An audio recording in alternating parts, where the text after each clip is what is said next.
Bom dia, boa tarde, boa noite. Não sei quando vocês estarão vendo isso aqui. Somos seres quânticos, né?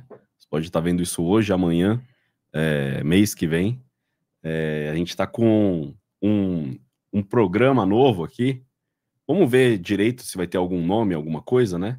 Mas ninguém melhor do que ele para reabrir esse canal aqui. O cara que, ajudou tanto a gente aí nos últimos tempos, né? Tô aqui também com o Arthur e com o Gabrielzão. E é uma honra pra gente estar recebendo ele aqui hoje de novo. Os três aqui, só fera hoje. Eu nem vou aparecer direito, vou deixar só as feras falarem aqui. O nosso querido Renatão, Renato 38, Renatão da Massa. Nossa honra, Renatão, pra você aí. E a palavra é com vocês. Peraí, eu quero falar uma coisa pro Renatão. Diga aí. Você me respeita, Renatão, eu sou homem, eu sou casado. Mas você tá no mesmo kit quase, hein, Arthur? Você tá barbudo, careca também de óculos, parece até com o nosso querido amigo. Não pode ofender, hein, cara. Mas Alan ouviu seu irmão, viu? Alan ouviu o conselho do Abraham, não ouviu, não? Foi trabalhar, O Alan ouviu o conselho do Abraham, ele tá dirigindo direto. Eu tô toda hora cruzando com ele desde Orlando, ele dirigindo Uber. Ele tá dirigindo Uber direto lá no shopping lá. Agora, ele ganharia mais dinheiro lutando do que dirigindo Uber. Se ele topar a luta que Renato Moicano propôs a ele aí, rapaz, vai ganhar bem mais dinheiro, viu? Tem amplas chances aí de me derrotar e ganhar uma grana, não tem não? Mas, ô Renato, você vai meter a porrada nele se ele topar? Rapaz, se alguém me pagar $50 mil pra eu lutar, me dá uns 8, 9 meses pra me preparar, você ia fazer uma luta recebendo $50 mil de brincadeira ou ia levar a sério? Não, ia levar a sério, né? Eu espero entrar na melhor forma física da minha vida. Agora, ele é muito mais jovem do que eu, é muito maior do que eu, tem muito mais condição. Se ele tomar bomba, a zorra toda e treinar mais, eu só não vou fazer igual o cara lá fez com o nome dele, o Whindersson, não é isso? Ficar sarrando o cara, essa não teve. Aí não, se o cara vier com essa aí, acabou a luta, né? Isso vai virar vale tudo ou não? Hein, professor Arthur? Já imaginou você vai fazer a luta de jiu-jitsu, o cara faz aquilo ali com o senhor? Hein? Acabou a luta na hora, as regras acabou na hora, não é isso ou não? Hein? Ô, Renatão, você lutaria por $50 mil uma luta de jiu-jitsu nu com o seu adversário? Não, nu, né, velho? Que porra é essa? Que porra é essa? Com o pau pra fora? Roçando meu pau no cara? Que conversa é essa? Hein? Aí não, velho. Que porra é essa? Eu não quero nem o nu, nem ele, não é isso? Não tem que estar vestido, que porra é essa? Hein? De preferência de kimono, não é isso? Que é a porra grossa, hein? Várias camadas, hein? Aí nem por 50 Bitcoin, não é isso? Hein? Pô, aí não, 50, calma aí. Aí já começa a pensar, né? O Eric já começou a pensar aqui, por 50. O Renato Moicano falou assim, rapaz, uma luta dessa, tem 500 mil de brasileiros aqui. Se ele ficar dizendo que ele é o cara que vai defender a honra de Bolsonaro, que vai me calar minha boca a porra toda, vai dobrar os números de seguidores dele, ele vai entrar em forma, vai ganhar dinheiro. Se botar 1.000 pessoas no ticker médio de $300, velho, se botar 3.000 pessoas no ticker médio de $300, fora aposta, pay-per-view, eu tô achando que não vai rolar não, velho, mas se ele realmente tivesse interesse de ganhar dinheiro, porra, 2, 3 lutas dessa resolvia a vida dele. Os caras me mandaram um vídeo, inclusive, do exame de faixa de Fux, até a galera do STF aí em alta, velho, faz jiu-jitsu, faz arte marcial. Já imaginou ele desafiasse um cara desse aí? O filho do Xandão, com certeza, rolava com ele. Como é o nome daquele filho do Xandão lá do aeroporto? Não sei, cara. Não sei. O nome do pois filho. Ele pegar, que tem 1,5 m, é um bom aquecimento, não é isso? Não, mas o Abraão já tá fora da idade. Ele já não, mas ele falou, ele não faz luta, ele faz briga. Falou, se quiser, meu irmão falou, se quiser marcar com qualquer um da família Bolsonaro para brigar. Ele falou, posso até apanhar, mas eu faço luta esportiva por dinheiro, luto com qualquer um, meu irmão. Botando uma grana aí, luta profissional, meu irmão. Não tem nada de... Inclusive, eu tô ajudando o cara. Se o Alan tivesse malhando sério, em vez de fumar e beber, ele estaria bem melhor psicologicamente. Se tivesse entrando mais dinheiro, ele não estaria melhor psicologicamente ou não, professor? É uma hierarquia de necessidades, não é isso? Se você não tá bem financeiramente, se você não tá bem psicologicamente, você não tem como estar bem espiritualmente, não é isso? Tem uma hierarquia, né? Se o cara vai entrando em forma... Aqui, a gente toda quarta-feira entra num papo desse, é exatamente isso. É um lance do dia a dia, falar do espiritual. Ah, não, mas espiritual, isso é uma babaquice e tal. Eu tava falando com um amigo que é médico, ele falou, pô, o cara é médico, teve problema de saúde da esposa. Ele falou, quanto mais eu vejo o mundo, mais eu noto que a medicina tem ligação com a parte espiritual. Então não é para ser babaquice ou para ser igreja da parede preta, para ganhar dinheiro. É falar de coisa realmente do ser humano, né, cara? Que já discutiram lá atrás. Oração e meditação, comprovadamente, cientificamente, tem efeito sobre a saúde, a porra toda, né? Claro. Sempre teve. O ser humano sempre buscou um propósito, né? Ele sempre foi atrás de um propósito. Ele pré-socrático. Pô, para que estou aqui? Qual que é o motivo? Sirvo para nada. Tinha lá o Heráclito, né? Pô, entramos na água e a água não é a mesma, eu não sou o mesmo. Aí vem o aristotélico. E qual que era a pegada, né? Dos Estados Unidos, que você ficou lá. É a busca da felicidade. Eu falava aqui pro Gabriel. Não é a busca da felicidade para você, como diz você, né? Para dar a bunda. A busca da felicidade é você buscar a virtude, né? Isso que Aristóteles dizia, que é um conceito imediato, né? Edificante. É algo que você edifica. O que você vai deixar? Eu cheirei bastante pó, eu me diverti e morri. Não é isso. Não é essa a pegada. E ninguém fala disso, né? O pessoal vai mais na zoeira e tal. E o lance mais profundo, eu acho que as pessoas às vezes acham que você é fingido, ou você tá fazendo panca. Eu te conheci pessoalmente. É isso aí, você é autêntico, cara. Você é isso daí. A pessoa pode achar que não, mas eu digo, sou testemunha, que você é exatamente isso daí. Diferente, por exemplo, do Cogos da vida, que quando ele tá fora das câmeras, eu não conheci pessoalmente, mas eles conheceram. Fora das câmeras é um cara, quando tá nas câmeras é outro cara. Então você é o mesmo cara. Câmera, rodando, é autêntico. Eu prezo isso. E você tem um cara com uma pegada religiosa, apesar de ser despachado, bem-humorado, tá em Provérbios 22, 24. Não se associe com quem anda de mau humor. Então você tá bem acompanhado. Anda de bom humor, difícil te ver carrancudo, nunca te vi carrancudo. Pois é, o Bitcoin como tá aí, é difícil ficar triste, não é não? Não é só absurdo. E aí eu te pergunto, você se considera um estoico? Rapaz, tem 3 escolas principais da filosofia, né? Tem o pessoal do como é o nome do cara que morava no igual a Chaves, né? Morava no barril, como é? O Diógenes. Tem como é que chama? Tem Diógenes. Não tem as 3 escolas principais, né? O estoico que renuncia é o budismo, né? Que é a renúncia da dor pela renúncia das expectativas, aceitar as coisas como elas são, não é isso?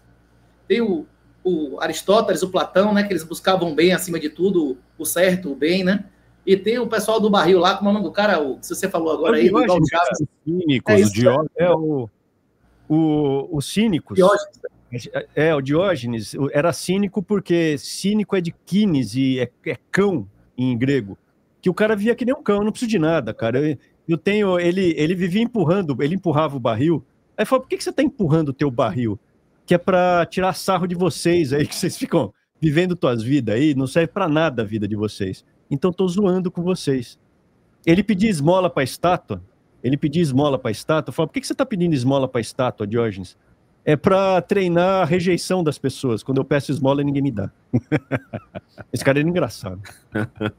O Alexandre o Grande queria ter aula com ele. Falou, pô, eu queria ser você, cara. O Alexandre o Grande falou, Diógenes, eu queria ser você. Ele foi no barril, né? O Diógenes estava dentro do barril. Se eu não fosse o Alexandre, eu queria ser Diógenes, não é isso? E aí o Diógenes falou, o que eu posso fazer? Ele falou, antes de mais nada, não me tire o que você não pode me dar, que você está bloqueando o sol. Ele estava tomando sol. Mas assim, o lance do estoicismo, que é você aceitar o teu destino. Você aceita o teu destino. E o Nietzsche, ele veio com uma pegada além, não é aceitar. Você falou do budista. O budista fala, né?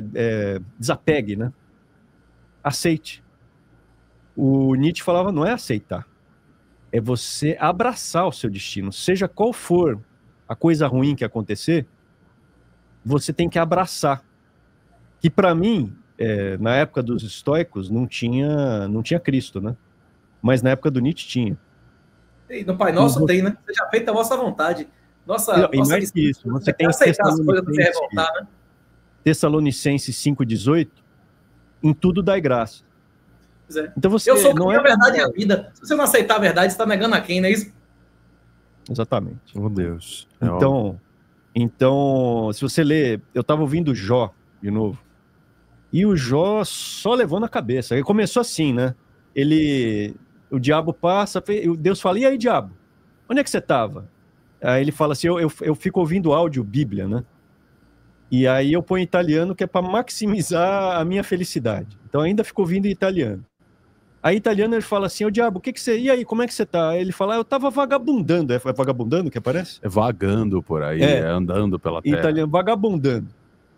Aí você chegou a ver, aí Deus fala, você chegou a ver o meu querido Jó?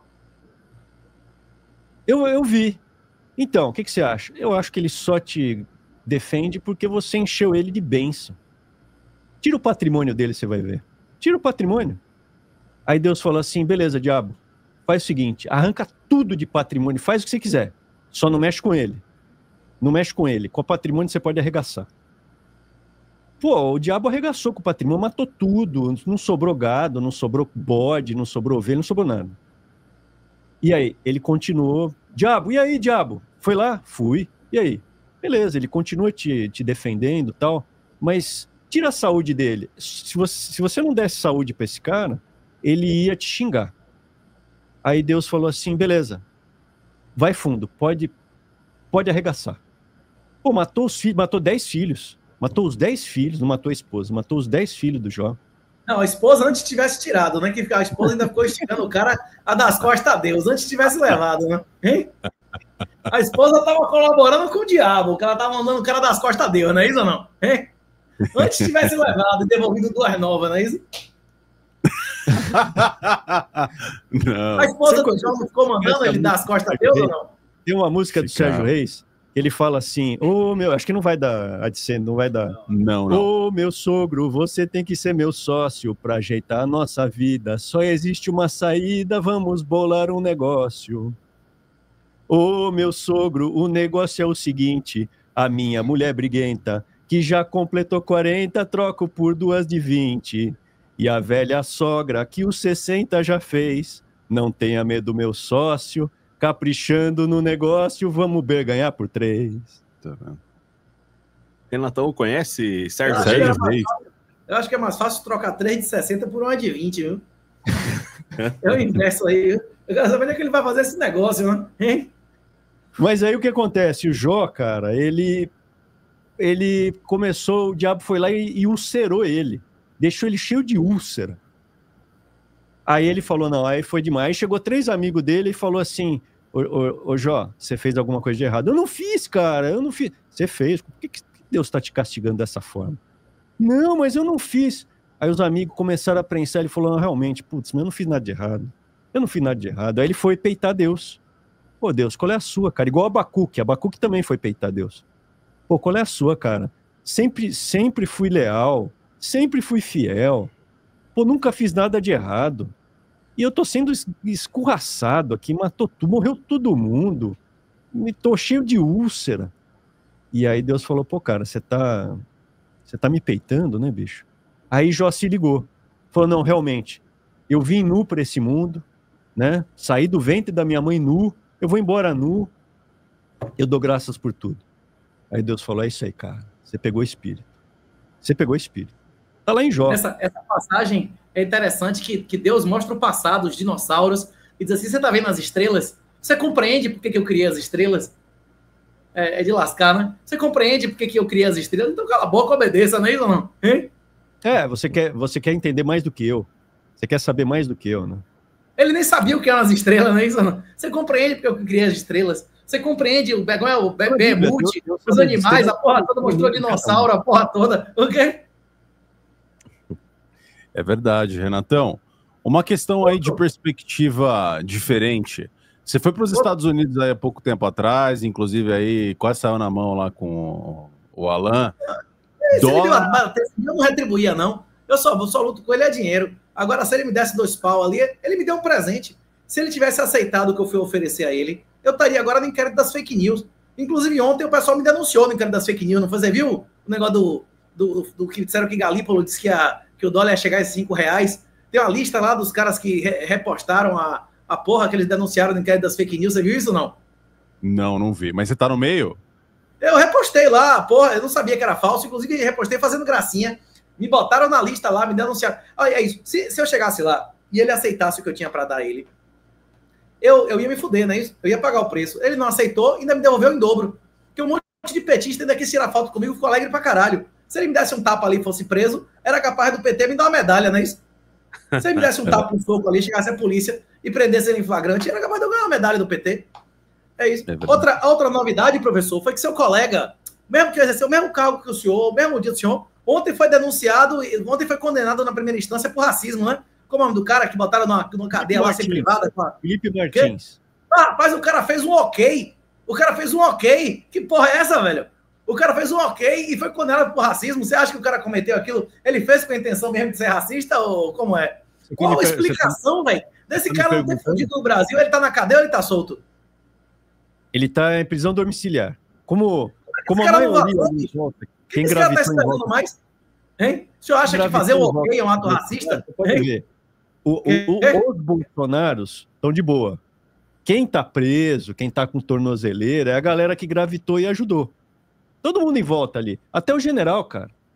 Então, eu não sei se vai chegar... Você viu, esse Felipe Martins, Bolsonaro nem falou nada, meu. O cara condenado, foi condenado, primeira instância. Tá condenado. Ele fez eu li a sentença. Porque essa do racismo ou outra? Eu não vou defender esse cara, não, cara, porque todo o tempo que a gente ficou lá, ele, essa turma grimaldista, Alan dos Santos, esse pessoal, que eles podiam fazer para empecilhar a nossa vida, eles faziam. Sempre, cara. Até o final, até eu ir embora para a OEA, para você ter uma ideia, as pessoas não sabem disso. Ele se fazia de amigo, entendeu? Um cara, ele fingia muito. Frequentava a sua casa, é isso? Extremamente arrogante, cara, extremamente arrogante. E ele, no final, eu estava tentando falar com o Bolsonaro, que eu estava já indo embora para Washington, e eu falei para ele, pô, cara, você sabe, você vai estar com ele? Não vou estar com ele, não. Pô, me avisa. Não vou estar com ele. Aí eu falei com um desses cordinhas, aquele lá, tipo Cid, pô, cara, sabe onde está com o Bolsonaro? Ele está no carro, junto com o Felipe Martins. Aí eu liguei e falei, pô, meu, você falou que não estava com o cara? Não, veja bem, cara, eu não tenho coisas boas a falar desse cara, só coisas ruins. Mas você não faz a mínima ideia porque ele não vazou. Porque ele podia ter vazado, ele sabia que ia dar merda. O que esse cara ficou fazendo no Brasil ou não? Ele podia ter vazado, esses caras, eles se fazem de grandes conhecedores, muito inteligentes, mas ficou. Foi preso, ficou 6 meses em cana. Não sei se ele tem alguma coisa para fazer, para delatar. Eu acho que o general vai delatar. Se o Bolsonaro deixar ele lá, ele vai delatar, que nem o Cid delatou. E é uma questão... O Cid delatou o quê? O Cid, pô, meu, delatou inclusive o que fez o general. Foi do Cid que veio a delação. Mas o Cid não entregou nada de Bolsonaro criminal, ele entregou? Do Bolsonaro, o Cid chegou a falar que o Bolsonaro sabia das paradas, dos planos. Mas sem prova, só dizer de boca, não é isso? Cara, o sem prova, se é delação, não dá para ser sem prova, né? Ele teria que apresentar alguma coisa. Então tem áudio, tem escrito, texto, print, deve ter umas paradas dessas. Mas que Bolsonaro sabia do quê? Da falsa recibo de vacina? De quê? Pelo amor de Deus. Essa lambança que eles fizeram, né, meu? Essa lambança, para mim, é muito evidente que o cara tinha conhecimento. Mas é isso que eu não entendo. Como é que, se os caras tiveram a intenção de fazer um golpe, se os caras se reuniram, tiveram atos preparatórios, não fizeram, os caras que são inimigos deles tomaram poder, como é que o cara continua no Brasil, velho? O que esse Braga Neto tava fazendo no Brasil, bicho? Esse cara não podia pegar as porra dele e morar na casa do caralho, em Portugal, em qualquer lugar ou não? Eu acho que é muita confiança que lá em Brasília tudo se acertou. Lá em Brasília, tudo se acertou. Se você notar, o pessoal mais coitadinho foi preso e o pessoal mais de cima tava de boa já. Já tava de boa. Falou, beleza, se você está aqui em Versalhes, porque a capital, não Brasília a capital, mas o poder ali de Brasília é uma Versalhes, cara, foi a minha sensação. Todo mundo tem amigos comuns, vai no mesmo alfaiate, no mesmo... Não é isso? Exatamente, você está dentro da corte, você está comendo chantilly, e lá fora está o povo comendo casca de batata, beleza, não queremos saber. Vocês estão aqui. Aí viraram pro Bolsonaro e falaram assim, agora você vai ser animador de torcida para ganhar voto aqui para o Centrão. Então, para Tarcísio, para Kassab, para Temer. Não, e para manter Lula, né? E para manter Lula. Se Bolsonaro morrer, Lula se linha. Se Lula morrer, Bolsonaro se linha. Se o Lula empacotar, o Bolsonaro acaba, porque esse é um teatro, cara. Se Bolsonaro morrer, Lula se lasca. Esses isentões aí vão achar que não precisa mais de Lula, que elegeram ele ou não. Se o Lula sem o Bolsonaro não consegue fazer o teatro e vice-versa. Os dois se precisam, assim como precisava o Alckmin com o Lula em 2006. Os pessoal falava para mim, pô, você tem que votar no Alckmin, cara, senão é o Lula. Pô, beleza, agora estão juntos. Então, um grande teatro. Para mim é muito evidente. O Bolsonaro tá junto com o Lula, é muito evidente. Tem um vídeo do Bolsonaro falando, e se for para votar para absolver o Lula do processo, que vote. E tem um vídeo do Lula falando, e se for votar para absolver o Bolsonaro no processo, que vote. Então, dos dois tem, cara. Dos dois tem. Um apoiando o outro. É evidente que tem ali um ganho político, um teatro. Em Brasília, estava tudo bem. O que aconteceu? Bolsonaro, você é um cara disruptivo, mas beleza, você não vai ser preso se você ficar quieto, servindo de torcida. Você bota tuas políticas, paquito de política aí, para fazer torcida e ganhar voto pra gente. Beleza? Beleza, ele ficou quieto. Quando o Trump ganhou, o Bolsonaro cresceu o olhinho. Falou, pô, eu quero sair de novo. Aí ele começou a falar assim, eleição de presidente sou eu, cara. Não é outro candidato, não. Não tem Tarcísio, não tem Eduardo, sou eu. E senador em São Paulo, uma vaga é minha. Quando falou isso, cara, foram para cima dele de novo. Porque quando mostrou essa história toda de novo, Fantástico, Jornal Nacional, foi tudo requentado, cara. Já tinham falado isso há 2 anos. Eles já tinham falado tudo isso, não teve nada de novo. Então o que é? Requentaram e foram para cima. O Alexandre de Moraes, é evidente que ele quer prender o Bolsonaro, porque tinha no plano ali, dessa turma, que, pô, a Polícia Federal mostrou ali, eles se chamavam de rataiada. No plano dos caras, tava lá, era prender o Alexandre de Moraes e matar ele. O RPG, arma antitanque, não é isso? Cortar o cara, não é isso? E levar para o lugar incerto e não sabido. Não, eu acho que ele levou isso pro pessoal. Os caras não se abrir fogo com arma antitanque, não é isso a conversa ou não? Agora, atos preparatórios, só conversar, discutir e que tá com vontade de matar o cara não é crime, não é isso? Não, mas peraí, então vamos lá. Agora você me perguntou, eu dou aula de direito. Eu sou professor de direito. Esse tipo de crime, quem aprovou a lei na qual o Bolsonaro e o pessoal está... Ele aprovou essa lei, de que é atos atentatórios à democracia. O Estado... Mas atos preparatórios, dizer que gostaria de matar alguém, se a gente fosse matar não sei quem, que arma a gente usaria? Isso não é ato atentatório, não é? Isso é mera constituição ou não? Vamos lá, eu li a lei. A lei é a seguinte, o Bolsonaro aprovou essa lei, atos atentatórios ao Estado Democrático de Direito. Primeiro que quem fala Estado Democrático de Direito... Constituição é atos atentatórios, que porra é essa? Então, o que acontece? A preparação, por ser um crime que se der certo, se você vai tentar um golpe de Estado e ele dá certo, não existe mais Estado. Já é a ditadura.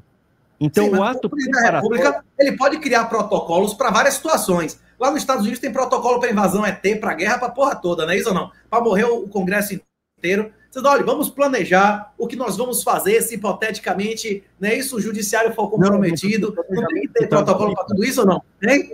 Como? Estava ali, era ridículo. Eles colocavam ali no planejamento, era, pô, vamos sequestrar os caras, a gente mata os caras, isso é execução, cara, isso não é... Aliás, não é execução. Fizeram isso? Se fosse para... E por que não fizeram isso? Lei, cara? Por que eles não aplicaram a lei? Aplique a lei. Você não precisa fazer essa lambança toda. Era uma lambança, cara. Mas o cara tinha que ter aplicado a lei desde o início, né? Na hora que o cara começou a cometer ilegalidade, ele perdeu a moral, ninguém mais ia respeitar o comando de obedecer a lei, né? Ou o cara obedeceu a lei desde o início, ou entrava na ilegalidade, né? Ou não? Tem esses kids pretos aí, fala, é o cara treinado na arte da guerra, é o coronel. Os caras desmaiam. Quando chegou a Polícia Federal para prender o cara, eles desmaiaram. Não foi um, foram 2. O cara treinado em estratégia de guerra, o cara desmaia, bicho. Não é que nem uma experiência de combate que o praça no 2º ano da PM, não é isso? O praça da PM com 2 anos tomando conta. Eu acho que o PM tem mais experiência de combate que esses comandos. O PM no tiroteio, ele não perde a fleuma, cara. O GCM aqui de Osasco é melhor treinado. Então, isso. Como é o nome do matador do GCM de Osasco aí? Os 3 caras mais valentes do GCM de Osasco devem dar pau e os 10, né, dos comandos aí, né? Quando eu estava na presidência, eu e o meu irmão, a gente colocou isso no programa de governo, o Bolsonaro não cumpriu. A gente ia fazer um panteão dos heróis, como é do Vietnã, ali em Washington. Não então, tem no Brasil o negócio do livro dos heróis da pátria de aço? Como é daquela porra ali? Em Washington tem uma praça para os mortos no Vietnã, uma praça para os mortos na Guerra da Coreia. E a gente foi copiar o modelo, porque é para você fazer homenagem para os seus heróis. Quem são os heróis no Brasil? Os policiais que foram mortos. O batalhão patriótico da Chapada que expulsou a coluna preste do Brasil. Esses caras mereciam ou não? Quê? E aí a gente começou a fazer reunião com... Eu era o chefe desse grupo, porque a gente começou a capitanear isso daí. E eu consegui o local ali na frente do Palácio do Planalto, ali na frente, do lado da Praça dos Três Poderes. Eu consegui o projeto arquitetônico, tudo certo, tinha verba, tudo direitinho. Aí eu tinha que discutir com o Exército, com Polícia Militar, Polícia Federal. Todo mundo estava certo. Vieram os generais, veio um pessoal do Exército, coronéis, falar assim, e as medalhas? Eu falei, que medalha? Não, precisa ganhar a medalha. Eu falei, cara, é mais a homenagem, né? A medalha já vai ter um custo maior. E os prêmios em dinheiro? Falei, mas não tem verba para prêmio em dinheiro. A polícia. Não, mas queremos prêmios em dinheiro. Tem que ter um hino para os heróis. Eu falei, que hino, cara? Vamos lá, o general, sei lá, general, coronel, quem que estava perturbando ali? Vamos lá. Quantos... Mas você vai dar... Não era para histórico do passado? Ou era só do presente para o futuro? Ia ser para o passado. Ia ser do passado. Como é que vai dar medalha e prêmio dinheiro para Maria Quitéria, porra, que morreu há 200 anos atrás? Ia pegar, não, a gente ia fazer, inclusive era simbólico, porque ia pegar, sei lá, os últimos 30 anos, era tipo, são por ano que morrem no Brasil. Não ia ter da Guerra do Paraguai, não ia ter nada disso. Não ia até a Guerra do Paraguai, mas ia ser, sei lá, 2 décadas ou 3 décadas. Bracinha, que ia nem bracinha, nada disso. De policiais mortos, policiais militares mortos. Era contra o crime, era o monumento dos combatentes contra o crime, não é isso? Ia se chamar Monumento dos Heróis da Pátria. Ia ser assim, mas seria quem lutou contra o crime. Porra, do caralho. Tá? Ia ser caramba. Que é o principal guerra na história do Brasil. O exército começa a falar assim pra mim, não, mas e o prêmio e não sei o quê? Foi que prêmio, cara? Quantas pessoas do exército morreram no último ano? 0. Falei, então, morreram... Vai, não vai? Quase todo ano morre alguém no exército de rabdomiólise em treinamento, né? Em combate, não. Mas em treinamento, quase todo ano morre algum menino aí. Quantos morreram? Como é que chama? Falei, não morreu ninguém. Quantos morreram na Polícia Federal? 0 também. E Polícia Militar? O senhor sabe? Não sei. Aí um monte. Milhares. Civil e militar morreram milhares. Se você pegar nos últimos 30 anos, dava um número absurdo. Eu lembro que eu tinha as estatísticas. Aí... eu falei assim, então, os policiais militares, que são os que mais morrem, eles não estão querendo prêmio em dinheiro, não estão querendo medalha, hino, eles querem o reconhecimento da nação. Para sempre. Público. Vai estar escrito lá no mármore para daqui a 1000 anos. A família vai ser reconhecida, vai ter um reconhecimento do cara que morreu defendendo, porque a farda desse policial é um tecido sagrado. O sangue que vazou ali não é um líquido qualquer. Ele estava pondo o corpo dele na frente da sociedade, pô. Ganhando menos de $2.000, uma micharia do caralho, menos do que o soldado da Rússia, da Ucrânia ganha, para não ter respaldo nenhum de nada. Um dos menores salários um dos menores salários do Brasil. Desculpa se eu estou me estendendo no assunto, mas é assim, cara, para resumir, eu virei para os generais e falei assim, os PMs são os que mais morrem e não estão exigindo nada. O Exército, que não morre ninguém, estão exigindo tudo. Não tem verba para isso que vocês estão querendo. Beleza, foi lançar. Cara, eu marquei data. Eu lembro que o Moro era o ministro da Justiça. Eu liguei para ele e falei, vou fazer isso. Ele falou, beleza, estarei lá. Marquei com todo mundo, ia ter uma cerimônia ali de lançamento da pedra fundamental. Juiz e promotor, vários foram assassinados também por ser homem ou não. Tem vários juízes e promotores também que morreram dando teste ao crime, né, não? Eu não sei a quantidade, mas em comparação com policiais militares, é irrisório. 95%. Civil militar é assim, 95%. É policial militar no Brasil que está na ponta da lança. Então, esses caras... Rapaz, eu não sei não, viu? Polícia penal, os cara A Polícia Civil morre também, mas a Polícia Civil ela tem um número menor. Então, assim... na proporção, entre 8 e 16 vezes menos gente. Só que é o seguinte, a Polícia Civil, ela faz a parte investigativa, que é menos ostensivo.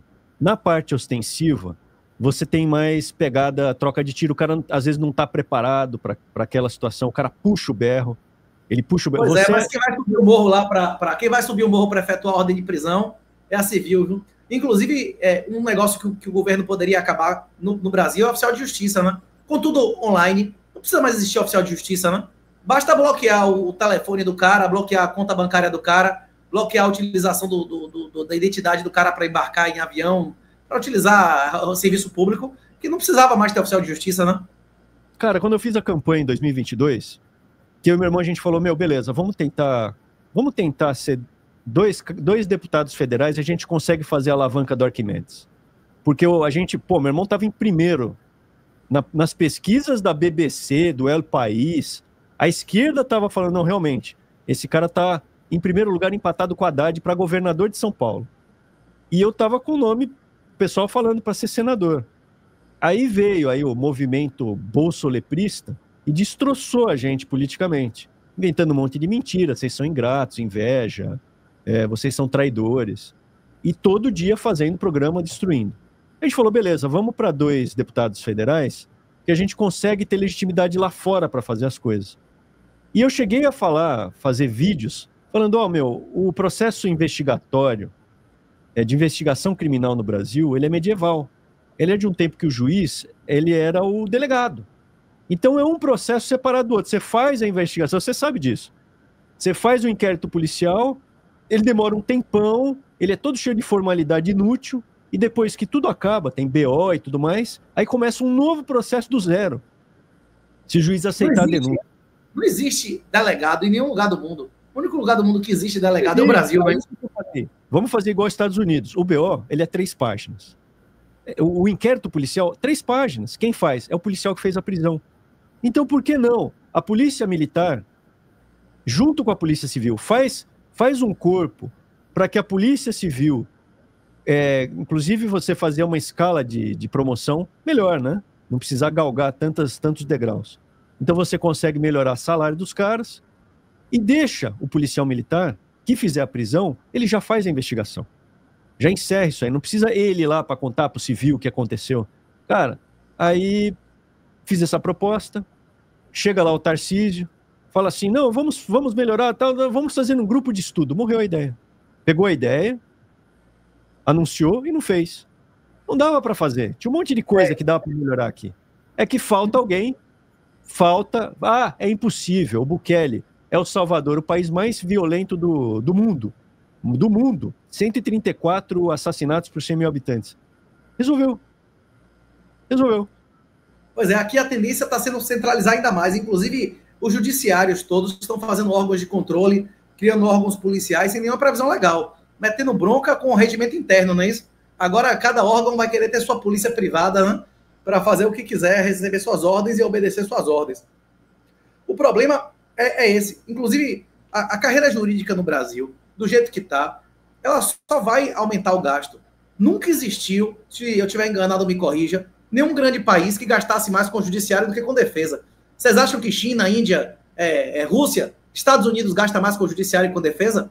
Porra, se o Brasil gasta 3, 4 vezes mais com o judiciário que com defesa, meu irmão, é porque não é país soberano, não é isso? Estados Unidos gasta 0,1 do PIB com o judiciário. 0,1 do PIB. O Brasil e defesa, 3, 4%, né? O Brasil gasta 1,2. Uma das coisas, inclusive, que os senhores já comentaram, que eu concordo amplamente, e que era a regra no Império, é a Guarda Nacional ser maior do que as Forças Armadas. Esses títulos, inclusive, que coronel de interior, era um título da Guarda Nacional, não é isso? Que era tenente-coronel da Guarda Nacional. Os estados americanos, ele tem guardas nacionais próprias.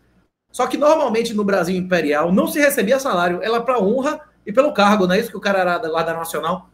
Rapaz, Forças Armadas no Brasil realmente não tá servindo para nada, velho. Era para ter Forças Armadas de coisas muito especiais e profissionais. Chegando na presidência, ele fecha. Esse exército aí do Deodoro, né? O exército do Deodoro. Para que ele serve? Institui forças complementares, Guarda Nacional, de caras dispostos a dar testa. Nem que seja pegar os CAC aí, o pessoal que já tem, e meter bronca em uma outra força que não fosse de receber salário, né? Fossem pessoas que estivessem ali envolvidas pela honra, né? Você tem um monte de grupos de bombeiros nesses países civilizados que o bombeiro ele não ganha nada, ele é um voluntário da cidade. Ele faz brigadista isso... em qualquer lugar, né? Brigadista, tem brigadista voluntário. Nos Estados Unidos, na Europa, os caras ganham micharia, mas em qualquer lugar era honrado como se fosse um policial, não é isso? Cara, no Império, quando o Deodoro deu golpe, o Dom Pedro II, ele dava grana para a família do Deodoro. Ele dava grana. Tanto que quando tinham que levar a cartinha do golpe, falou, Dom Pedro, vaza. O Deodoro falou, pô, eu tenho vergonha. Ele teve vergonha, cara. Olha a covardia. Não vou levar. Você manda não teria, alguém não? aí. Aí bancando sua família. Ei. Bancando a família, bancou a família. Aí Dom Pedro ainda falou, Dom Pedro II, pô, como golpe? Deodoro sabe disso? Não, imperador, é o Deodoro que tá dando o golpe. Ele falou, não é possível. E o Dom Pedro II, cara, ele foi deixando acontecer. Quando deu o rolo, assim, eu não quero julgar, porque ele tinha diabetes, ele tinha 60... Ferrou os 3 filhos, não é isso? Os filhos estavam em Petrópolis e o Deodoro ameaçou. Os filhos tinham morrido já, não é isso? Tinha morrido, mas os netos dele, os filhos não, desculpa, os netos estavam em Petrópolis, os filhos da Isabel. E aí ele ficou com medo de mexerem nos netos. E ele falou assim, cara, eu vou vazar. E a Marinha, que estava com... A Marinha era monarquista, né? Falou assim, imperador, podemos começar a bombardear o Rio de Janeiro? Eles estavam já com os canhões virados, vamos começar a bombardear para acabar com essa meleca, que palhaçada. Ele falou, não quero verter sangue brasileiro. Cara, era esse o momento de verter o sangue. Tanto que houve escravos, como a família imperial era abolicionista, e Dom Pedro e Isabel usaram o dinheiro deles para libertar um monte de escravo, um monte de escravo foi batalhar contra os republicanos, o exército, né, do golpe, o exército de Deodoro, e quando eles eram mortos, eles embrulhavam o corpo desses escravos, que batalharam de graça, com a bandeira imperial, com aquela bandeira, para zombar, para tripudiar. Qual o adubo natural da árvore da liberdade, professor? É o sangue dos heróis e dos bandidos, e dos tiranos. Dom Pedro não sabia disso, não devia saber disso, não? E foi para os Estados Unidos, passeou lá na Feira Mundial, não é isso? Deve ter ouvido isso. Querido, chegaram a convidar ele, né, para ser candidato lá. Pô, você não quer ser candidato aqui, cara? Dom Pedro, se sabia, ignorou o fato de que era sabido há 2000 anos, né? Quem renuncia à segurança da liberdade. Era o momento dele virar e falar assim, bicho, bombardeia, pode bombardear, pega esses caras. Pega. Eles queriam matar ele, né? Queriam fuzilar. Ele estava com medo da família dele morrer, beleza, ele se estabelecia em Lisboa e começava a formar um governo paralelo e uma legião estrangeira e vendia as terras do Brasil de novo, não é isso? Eles não se organizaram quando chegaram lá. Ele se perdeu, ele ficou em completa depressão, ele foi para Paris num hotel de 5ª categoria e morreu 2 anos depois de tristeza. Ele não conseguiu, e se eles tivessem, o pessoal foi até lá para falar, imperador, podemos começar a organizar uma reconquista, né?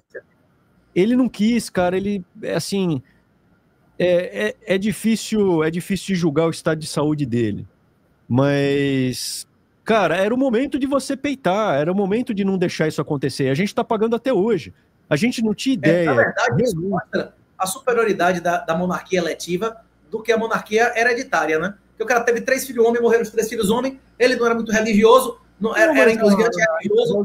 A Isabel já estava reinando, ela já era o 3º reinado, ela já tinha decisões efetivas. Tomou várias decisões emocionais, não é para botar a mulher para exercer autoridade sobre o homem, não é isso? Pois é. Não sei, bicho, na Inglaterra deu certo, eu não vou dizer... A rainha Elizabeth pegou o maior império da história da humanidade e entregou a Inglaterra com a economia inferior da Alemanha, não é isso? Ela pegou o império que se estendia por 4 continentes e devolveu uma ilha para os filhos, não é isso? Não? Deu certo pra caralho. A Vitória, cara. Olha só, a Vitória. A Rainha Elizabeth, ela foi figurativa. A Rainha Vitória foi mulher. E ela porra, o império virou o império do sol, que o sol nunca se põe, durante o reinado dela. Então até fala do período vitoriano, mas eu não acho que foi especificamente, ela deixou acontecer. Esses monarcas, eles já eram mais figurativos. A Inglaterra já era uma monarquia constitucional. Se você pegar mesmo, é o cara que faz, quando é o cara que faz, tem que ser um déspota esclarecido. Se não azeda, igual os Romanov ou os Habsburgo. Os Habsburgo, eles fizeram coisas muito boas, mas eles também fizeram coisa, assim, lamentável, né, cara? Estraçalhar não preciso te dar exemplo do que fizeram na Espanha. Deixaram acontecer. Na Espanha, quando deu o rolo com Napoleão, para você ter uma ideia, né, a gente está falando de monarquia. O Napoleão, ele abriu as duas frentes ali. Então ele tinha a úlcera ibérica, né, a úlcera espanhola, que ele não conseguia ganhar. Ele não conseguia, mas ele também não foi lá, né? Ele mandou ali o marechal dele, e o cara não dava conta, porque os espanhóis e os portugueses faziam guerra de guerrilha. Isso é interessante. Guerrilha, o que é guerrilha em espanhol? É guerrinha. Então o espanhol ficava escondido nas montanhas, dando tiro e matando os caras na encruzilhada. Ele não ia para frente a frente. Porque você, espanhol... Como com os muçulmanos também, como com Carlos Magno, com todo mundo, nunca fizeram isso, né? Você vê as batalhas todas clássicas, são emboscada, não é isso? Exato. Os romanos, quando foram para Teutoburgo lá, que levaram a cacetada dos alemães, porque é no meio da floresta, você faz a formação do exército, você não consegue entrar na floresta, ela desmancha. Mitirão, né? Mas ele tinha, o Napoleão, ele tinha um marechal que era o Bernardotte. E o Bernardotte nunca foi muito chegado no Napoleão. E o Bernadotte pegou e, quando ele batalhou contra os suecos, ele tratou bem os oficiais. E aí morreu o herdeiro. O cara que tinha lá em cima, ele morreu. Aí falaram, porra, não tem ninguém. Vamos pegar o Bernadotte, que esse cara é legal, desse jeito. Aí o Napoleão ainda estava falando com o Bernadotte, falou, beleza, eu te dou autorização, pode ir lá. E o Bernadotte virou rei da Suécia. Sabe que a família dele tá lá até hoje, cara? Até hoje eles são. Desse mesmo cara, Bernadotte. E depois o Bernadotte ajudou a vencer o Napoleão. Ele falou, ó, ele batalha dessa forma. Quando fez a aliança dos países contra o Napoleão, o Bernadotte deu todas as dicas, como ferrar o Napoleão. Que ele tinha os pulos do gato dele. O Insider sabia tudo, né? Como é que é? O Insider sabia tudo, né? Ele sabia de tudo. Aí ele foi perdendo e tinha o cara que entubou mesmo o Napoleão, foi o Arthur, o Duque de Wellington. O nome do cara era Arthur. Ele tinha um busto do Napoleão, ele adorava o Napoleão, estudava o cara e ficou estudando Napoleão. Aí ele começou... isso é interessante, Portugal tinha uma aliança com a Inglaterra, era o Tratado de Westminster, de 1300. É o tratado mais antigo da história da humanidade. É o mais antigo da história, por isso que a Espanha não conseguiu pegar Portugal de vez, né? E aí... O Duque de Wellington, ele fazia trincheiras lá em Lisboa e no Porto, e ele conseguiu segurar os franceses. Ele conseguiu segurar. E quando o Duque de Wellington, quando tem que alguém batalhar, e o Duque de Wellington vai lá e fica estudando o Napoleão. Quando o Napoleão volta da Ilha de Elba, ele foi lá para Waterloo. Sabe por que ele foi para Waterloo? Pô, interessante pra caramba. Por que Waterloo? Porque é na Bélgica. É na Bélgica. Porque o Duque de Wellington, ele é Arthur Wexley, depois ele virou Duque. Ele falou, tem que ser um nome, isso vai ficar para a história. Ele falou, o Napoleão, ele vai perder. A gente pode perder essa primeira batalha, a segunda, ele vai perder. Na terceira, porque juntou todos os países para pegar ele. Ele não tinha como. Ele ganhava, o Napoleão ele falava assim, eu posso matar 11 mil soldados por dia, quem vai me vencer? Só que isso arrebentou com a demografia da França, né, cara? Ele matou todo mundo. E chegou um ponto... Já tinha pego a França depois de não sei quantos anos de revolução, de morte, né? Não, e a França era o país mais populoso da Europa. Era o país a maior potência da Europa. Quando Napoleão vai para a Rússia, os irmãos dele falaram assim, não vá. Os marechais dele, inclusive o Marechal Ney, não vá. Puta cagada. Ele falou, eu sou gostoso. Arrogância, tá na Bíblia, cara. Soberba. Soberba em latim é soberbio, né? Além da vida, eu sou demais. Deus castiga. Ele tinha uma graça. O Napoleão, ele tinha graça. Qual é a graça? Ele chamava que era a estrela dele, que era Josefine, né? Ele falava minha estrela. Pô, cara, quando você tem uma bênção de Deus, que essa inteligência do Napoleão era uma bênção de Deus. Você não pode tripudiar, Deus castiga. E ele falou, não, eu sou gostoso pra caramba, eu vou entrar na Rússia. E aí falaram, cada palmo que você vai entrar na Rússia, você vai se ferrar, e quando vier o inverno, a gente vai ser comido. Aí ele falou, eu sou gostoso, antes de outubro a gente ganha e volta. Ele juntou 670 mil homens, cara. Nessa época, você pode imaginar. E todo mundo queria se alistar com ele, porque era o Napoleão. Ele levou essa galera em 1812. Cara, voltaram 70 mil.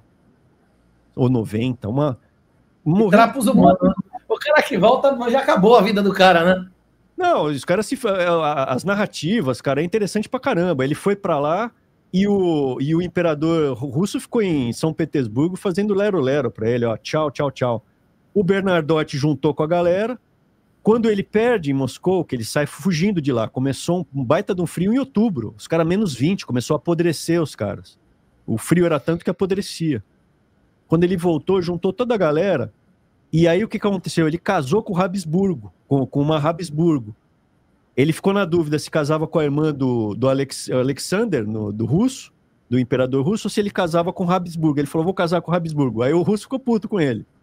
Não tem jeito de agradar, né? E aí o imperador Habsburgo falou assim, beleza, cara, eu não vou te atacar. Então o Habsburgo era o único que não atacou.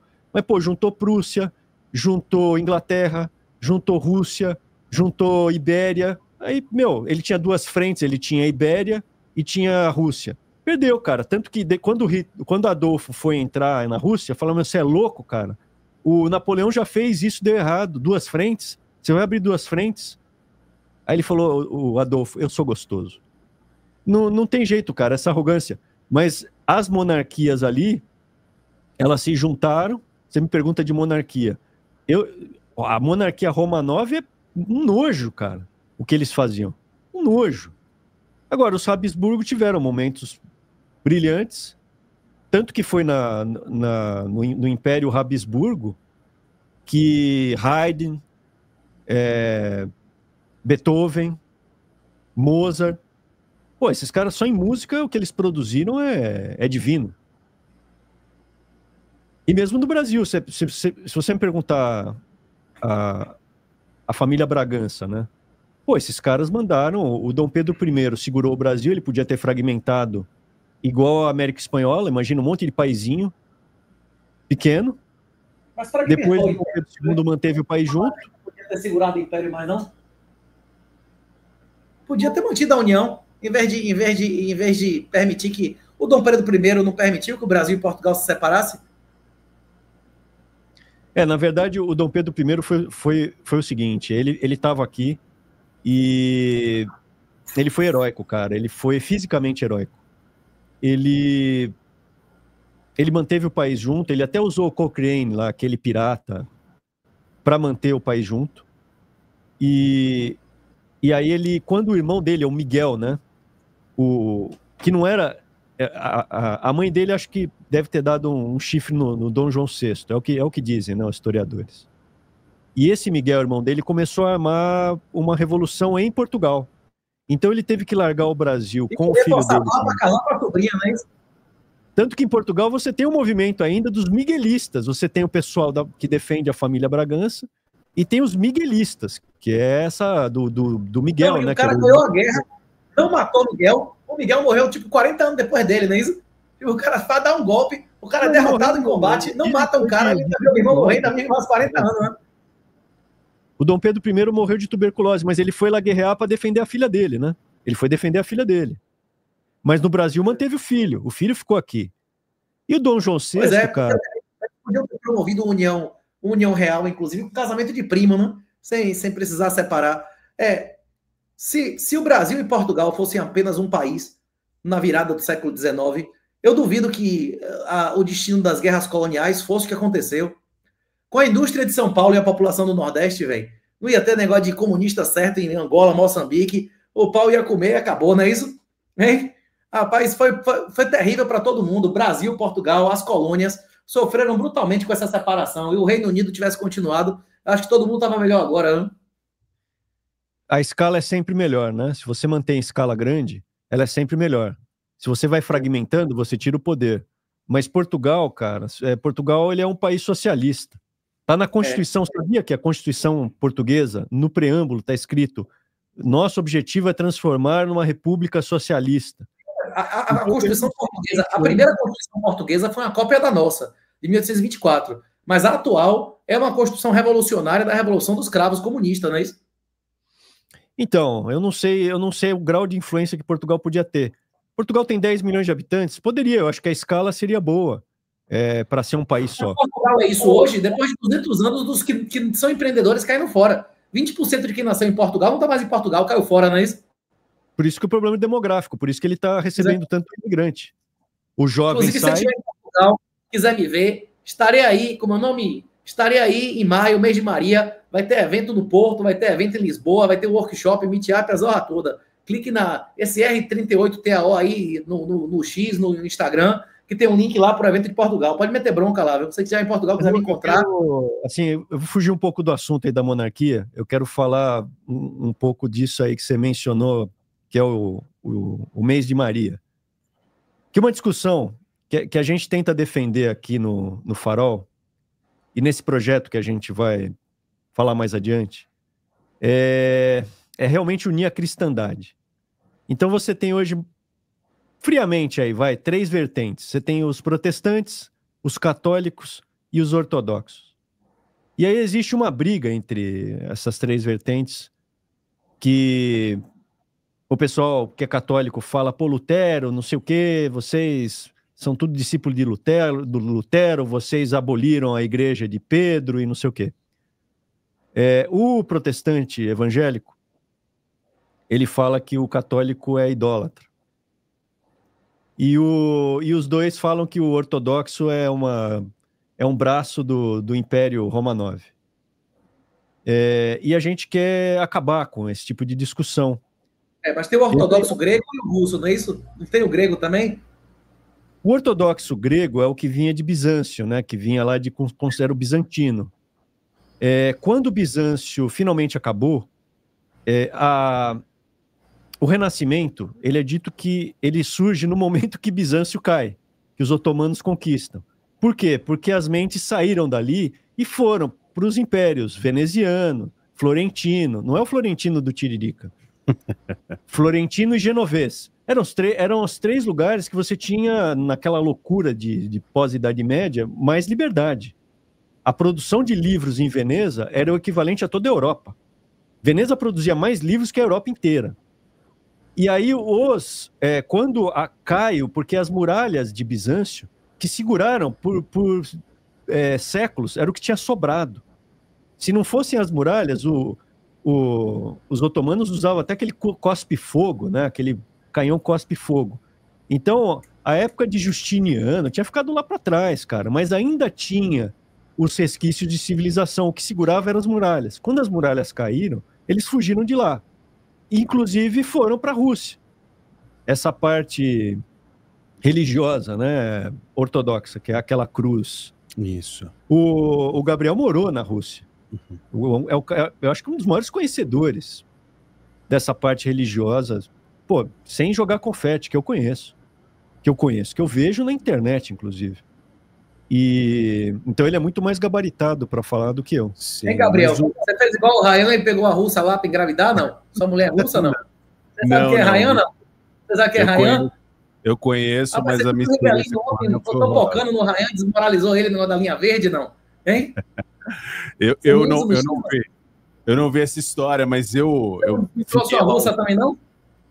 Não. Minha esposa é brasileira. Eu tive problema com mulher estrangeira. Mas só fez igual eu não falei, né? Foi só de tudo de blonde, né? Não, de jeito nenhum. Eu falei, é baixo astral.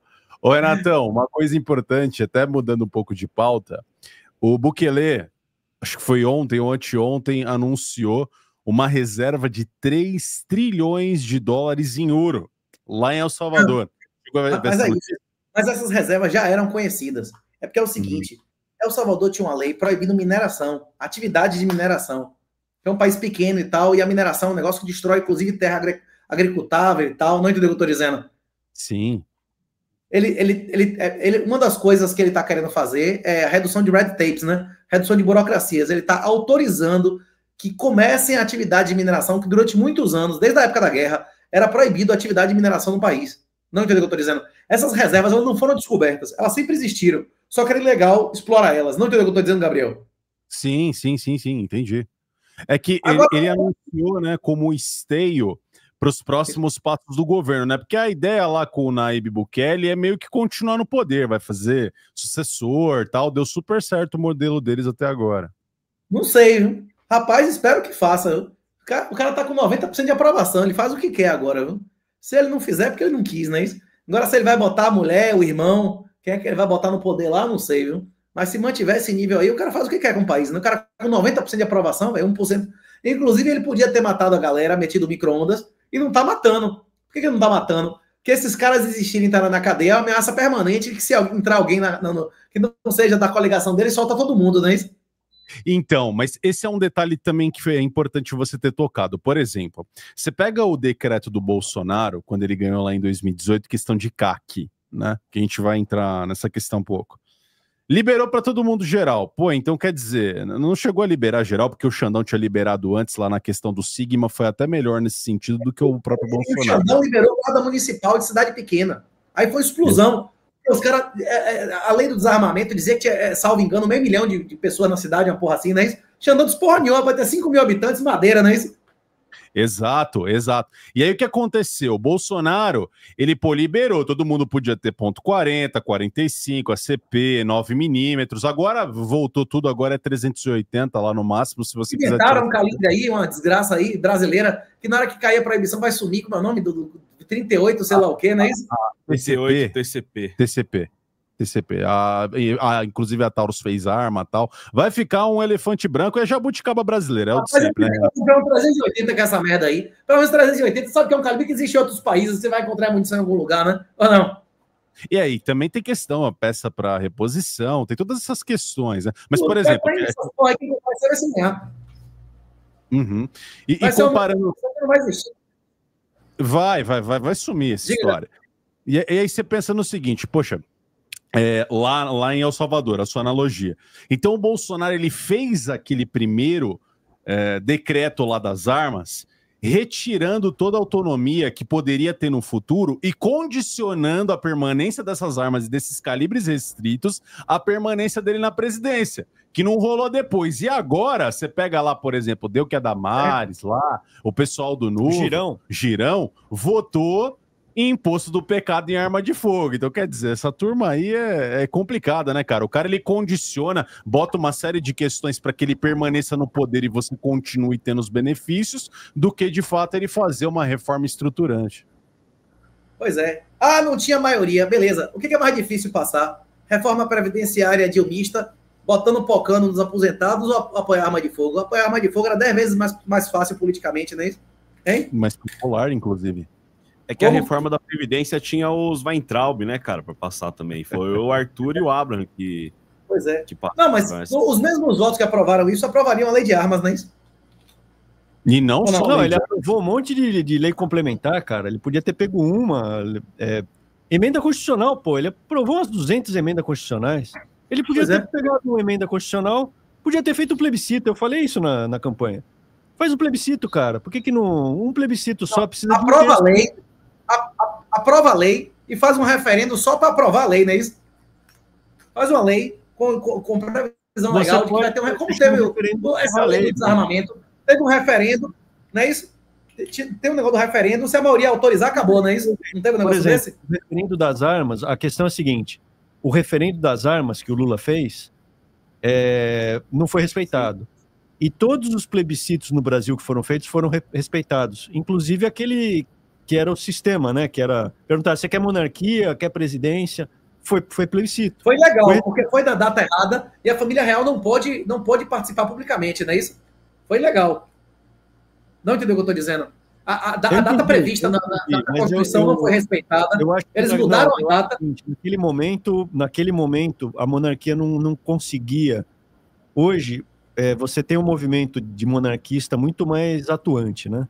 Naquela época não era tanto. Acho que pelas mídias. Concordo com o senhor. Mas a data prevista como disposições transitórias, como é aquela parte final da Constituição ali? Era atos das disposições constitucionais transitórias. Falava do princípio. Aquela data não foi respeitada, ou seja, o ato foi ilegal. E além disso... A lei que é respeitada no Brasil é da gravidade, né, cara? É isso. Não respeitaram a previsão legal. E, além disso, mais grave ainda, a família real, que é as pessoas que estão sendo julgadas, não podiam aparecer no programa, não é isso? Exato, é isso que eu estou falando. Eu acho que hoje o movimento monarquista está muito mais forte porque você tem internet. A gente, por exemplo... Vamos julgar o Arthur. Só que o Arthur não pode aparecer e nem falar. Assim, eu não vou dizer que eu quero que seja a monarquia, eu sou a favor da monarquia, mas eu vejo o lado bom da monarquia quando você pega um Habsburgo, por exemplo, ou os Bragança, que estiveram aqui no Brasil, mas quando você pega outras monarquias, mesmo na Inglaterra, você teve lá os Tudors, teve cara carrasco, teve cara podre. O próprio Henrique VIII. Não, eu sou a favor da monarquia. A nossa tradição, de que inclusive quando foi quebrada, nós fomos invadidos pelos muçulmanos, a nossa tradição visigoda de monarquia eletiva. O grande erro de Dom Pedro I e II foi não fomentar uma baixa nobreza. Quem restaurou a monarquia em Portugal, a Revolução de Avis e tudo mais, foi a baixa nobreza, não foi a galera da família real. Foram os nobres locais. Disso aqui. Você sabe que o Dom Quixote... Por que era o Fidalgo Dom Quixote? Hidalgo. Porque o Fidalgo é o filho de algo, é o filho de alguém.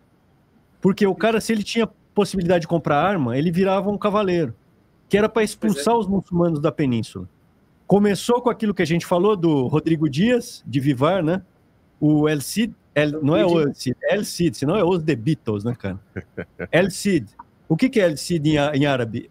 É Al-Sayed, que é o afortunado, porque os califas lá, os emirados lá, os caras falaram, como é que esse cara ganha tudo? E ele começou a expulsar. E tanto Portugal quanto Espanha se juntaram nessa. Era uma coisa só, né, cara? Portugal e Espanha foi um país só. E é o que você falou, tinha que fomentar esses guerreiros, né, cara? São guerreiros. Como foi a Marinha? A Marinha virou aqui e falou, podemos? Eles foram guerreiros. O pessoal da Marinha, na época de Dom Pedro II, ou mesmo Caxias, cara. Caxias também foram. O exército de Caxias foram guerreiros. Só que depois, é uma podrição. Isso aqui você não acha que é um... Eu acho que é uma maldição, 38. Renatão, acho que é uma maldição que o Brasil tem desde o golpe do Deodoro. Que maldição? Eu acho que é uma maldição, cara. Você vê que o Brasil vai degringolando desde então. E aí você me fala assim, tem que ser monarquia melhores, né? com os Bragança. Não, veja só, o herdeiro hoje, quem é o herdeiro? Tem lá o Dom Bertrand, eu gosto do Dom Bertrand, mas eu acho que o mais novo que ele trabalha com Lema. Recebe salário da República. O príncipe não é político e tal, eleito e tudo mais? Não, e assim, eu gosto do Luiz Felipe. Mas o Luiz Felipe, cara, a gente começou a falar de candidatura independente, ele não fala da gente, ele não menciona, tá na espiral do silêncio. Ele não fala mal, não ataca. Mas isso várias vezes, essa é a ideia. Não fala nada. E aí ele começou a falar assim, não, eu já falava de candidatura independente em 2018, eu sou o cara que mais defendeu. Não venha pegar o trabalho dos outros, né, cara? E recente, cara, 2 meses atrás, ele bota uma foto com o Bolsonaro mostrando aquela medalhinha de imbrochável. Então, cara, eu não entendeu? Falar, ele tem que ser o rei. Não sei, tem que pensar. Mas é o seguinte, professor, quando você coloca a questão, é isso, o salário dele, a posição social dele, a autoimagem dele, tá ligado ao gabinete dele. Sem Bolsonaro, ele perde voto, porra. É uma questão de sobrevivência aí ou não? Você acha que a maioria dos deputados, senadores, que apoia Bolsonaro porque acha que o cara é homem, ele é macho, não quer? A maioria da galera que tá dentro da política sabe que o cara é um merda. A questão é que se você detesta Bolsonaro, você perde voto da tia do Zap que não acompanha a pauta legislativa, não é isso? Foi o que me falaram naquele Três Irmãos. O pessoal do Três Irmãos falou assim, pô, por que você não alisa pro bolsonarismo? Porque ele falou assim, a minha sogra, cara, ela é bolsonarista, se você alisar, tal... Falei, cara, eu não quero, bicho. O Gideão, ele juntou 32 mil guerreiros. Aí Deus falou assim, não, tá errado. Desses 32 mil, pega 300. O resto não vale nada, cara. Não vai guerrear, só vai atrasar a vida.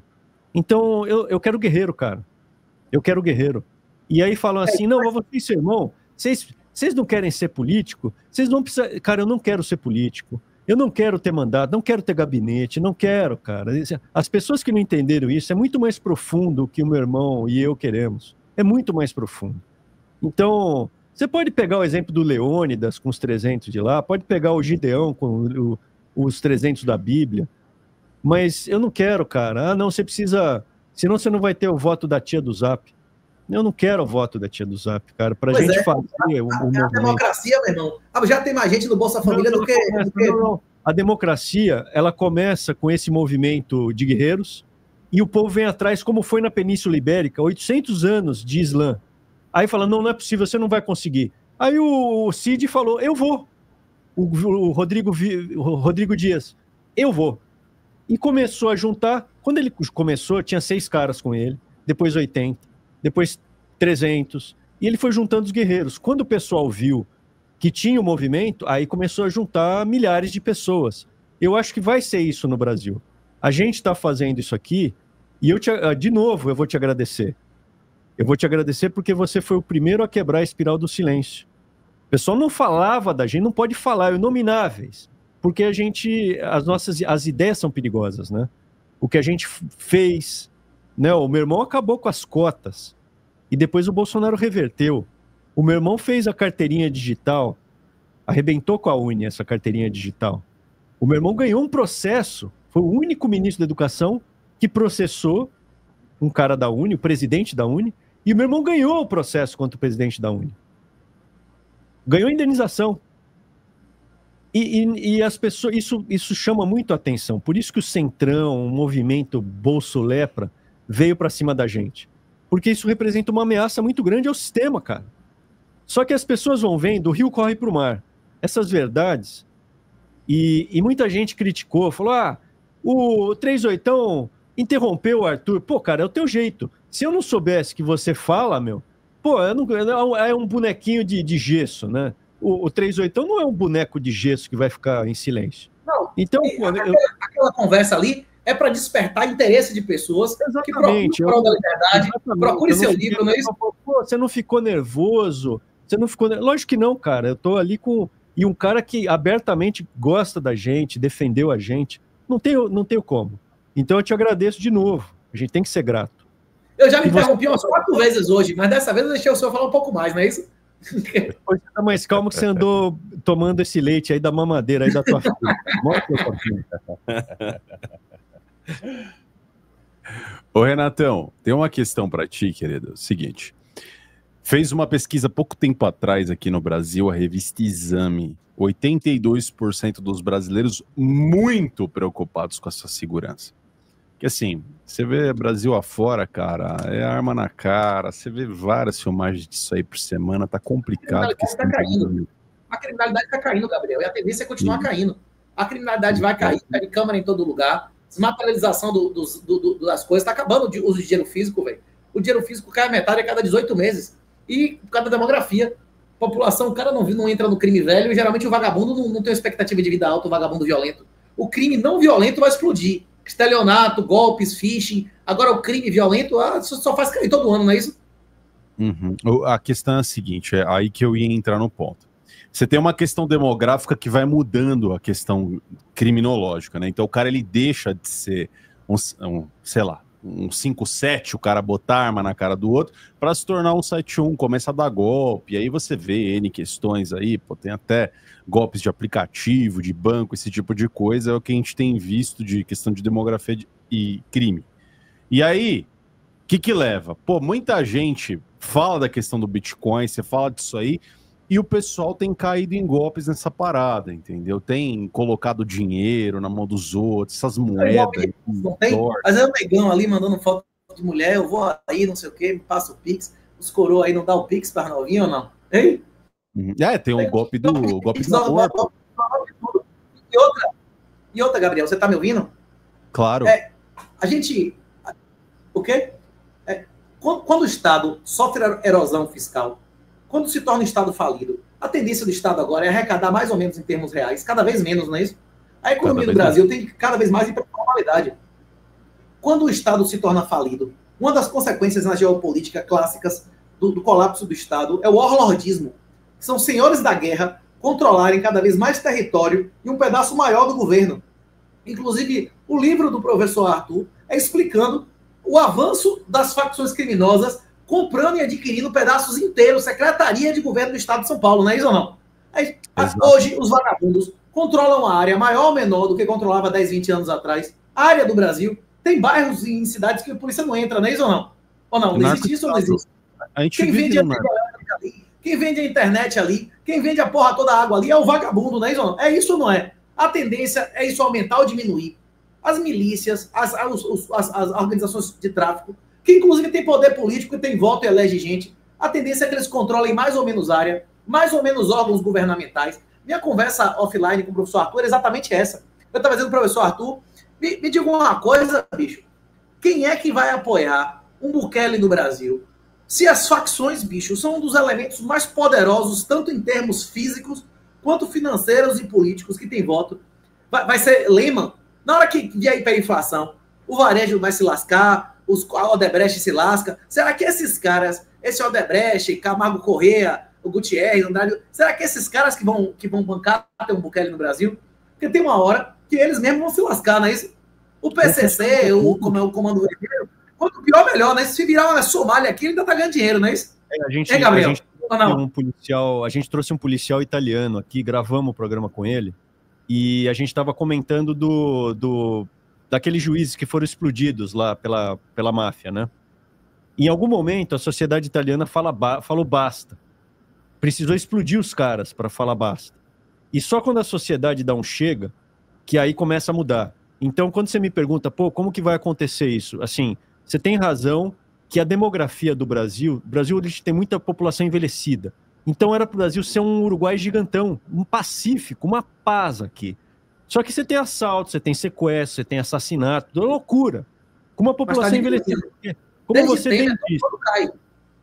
Você já falou no outro programa até que eu te assisti, você falou, não é só que o jovem faz mais crime violento, o jovem morre mais de crime violento. É mais vítima. Então, pela população brasileira, o Brasil já era para ser um paraíso em termos de segurança. Só que como ele é um narco-estado, e aí está no livro, você cria uma situação de violência muito forte. Violência mesmo, cara, não é um 7-1. Mas a facção reduz o crime violento. Não, a facção o crime violento... Eram, sei lá, 55 mil assassinatos por 100 mil habitantes. Hoje está em 44 mil. Fala assim, mas é por causa do Lula que está caindo? Não, é a demografia, como você falou. Mas continua tendo 44 mil assassinatos por ano. Em câmera em todo lugar. Em câmera em todo lugar. Só que eles pegam o vídeo do cara matando e não prende o cara. Entendeu? Não investiga. Só, rapaz, sei lá, 5% só dos crimes chegam no metrô. Caralho, aqui na Bahia, reconhecimento facial chinês, se você entrar no metrô, você vai ser preso. Esse esquema de reconhecimento facial chinês bota pocando, viu? Prende gente pra caralho, viu? Mais que delegacia. Eu acho inclusive, que não devia nem precisar a Polícia Civil subir mais morro, nem pra fazer prisão, nem citação de ninguém. Morte civil. Eu acho o seguinte, com esse grau de narco-estado, porque o pó, ele é 20% do business, do negócio do crime. Ele já está envolvido com indústria, já está envolvido com banco. Já está, cara. Você falou, tem envolvimento. E que quanto mais proibir moeda física, mais complexa vai ser a operação de lavagem de dinheiro. Então, a lavagem de dinheiro, a gente falou disso, ela vai seguir sofisticando, os caras vão sofisticando a lavagem de dinheiro. Mas ela vai ficando mais difícil quando você tem esses instrumentos. O que acontece? O Bukele, ele quebrou a lógica. Mas ele quebrou a lógica de um jeito mais primitivo. Resolveu, para mim é bola na rede, é resolver. O pessoal fala, Bukele e tal, dá uma olhada na história dele. Dá uma olhada, o irmão dele gera os negócios do pai, o avô chegou lá zerado de grana, o pai já ficou bilionário, tinha uma empresa de marketing político, Aí ele virou prefeito de São Salvador, na sequência presidente. Ele fez encarceramento em massa, que eu concordo, mas o encarceramento em massa, num Brasil que tem uma escala gigantesca comparado com El Salvador, cara, El Salvador é um bairro aqui de São Paulo. Quanto menor o país, mais difícil fazer isso. Quanto menor o país, mais difícil. É mais fácil matar o prefeito que o presidente. As grandes revoluções totalitárias foram nos maiores países do mundo, China e Rússia. Só que ele tem uma estrutura de segurança muito menor do que a do Brasil. Então, a estrutura de El Salvador é menor. Mas a capacidade dele de gerir também é menor. É o que você falou, realmente, concordo. O Brasil, pela escala dele, é o que você falou. Ele tem mais facilidade de ser consertado, problema de corrupção, do comunismo, do narco-estado, do que El Salvador. El Salvador não fez com a enrabada largada, não fez, e não fez o Bounty Hunter, que é o que a gente quer fazer. Então, o confisco alargado, ele é uma etapa, mas a etapa para você acabar com a lógica do crime é você dar recompensa de 10%, então, para quem está vendo. Pega uma empresa do crime... Tem previsão legal. R$1 bilhão, você faz a denúncia. Não existe prática. Legal, né, de Bounty Hunter. Do cara receber um percentual da denúncia que ele faça, não é isso? Exatamente. Você recebe 10%. O percentual que se aplica no México, na Colômbia, 5%. Aí o meu irmão chegou e falou, então vamos dar 10 aqui no Brasil. Porque se garçom ganha 10, o cara que denunciar tem que ganhar 10. E aí você imagina... Não, tem vários caras que podem denunciar, várias pessoas podem denunciar e no final das contas tem que dividir a galera, não é isso? Não, mas você vai dividir, cara. Se você dividir R$1 bilhão, você pega 10%, dá 100 milhões de reais. Eu divido, cara. É para dividir mesmo, porque não é para parar num só. Você vai correndo atrás. A profissão de Bounty Hunter é de caçador de recompensa. Nos Estados Unidos tem. Aí você vai começar a caçar recompensa. Você pode abrir um escritório de advocacia, um escritório de contabilidade. Você pode juntar com os amigos. E isso quebra. Não, alguns corruptos, inclusive, vão denunciar os comparsas, que ele tem prova, né? É essa também. Porque o cara de dentro da empresa do crime, eu quero que ele denuncie, porque é o cara que vai administrar a empresa do crime, ele tem que ficar com o olho no país e dê pro filho dele denunciar o outro cara, não é isso? Que denuncie pode ser o policial que está atuando, ele pode fazer a denúncia e pegar. Eu quero qualquer um, pode ser o bandido, ele vai lá e denuncia, o cara de dentro da empresa do crime. Porque vai desestruturar totalmente. Pô, mas como é que você sabe? Por que eu ouvi isso? De polícia japonesa, com a Yakuza. É teoria dos jogos, meu irmão. Na hora que valer a pena financeiramente trair o cara, anonimamente... É teoria dos jogos. É John Nash na veia. É teoria dos jogos. O cara vai agir... Primeiro, ele vai pela lógica lá do Prêmio Nobel de Economia. Isso. Ele vai pela lógica econômica. A lógica do dinheiro na mão... Só que aí você vai começar a criar uma cultura. Qual é a cultura? Hoje no Brasil a cultura é: o cara do narco é o meu herói, eu quero ser narco. É o cara que vai se dar bem, é o corrupto, é o vagabundo. E aí, quem vai ser o exemplo? Como antigamente era o jogador de futebol, o cara queria ser jogador de futebol para ganhar dinheiro. Hoje é narco. Amanhã, se a gente consegue implementar isso, vira o caçador de recompensa. Eu quero pegar bandido, eu quero pegar corrupto. Entendeu? E aí você pega... no bolso 10% do que ele levou 30 anos para roubar, não é isso? Às vezes não demora 30, mas não é difícil encontrar um vagabundo aí com um patrimônio de R$1 bilhão, e o cara é funcionário público ou político. Não é difícil. Aí você fala, como é que você ganhou esse R$1 bilhão? Não, veja bem e tal. E aí é o lance da enrabada. O confisco alargado. Ele vai falar isso aí. O confisco alargado, pode falar, o confisco quantitativo e tal, é para pegar tudo, é para pegar o dinheiro da amante, porque ele transfere, né? Vai para amante, laranja, testa de ferro, herdeiros. O dinheiro é sujo. Rapaz, muitos desses políticos fazem seguro da família inteira no exterior, velho.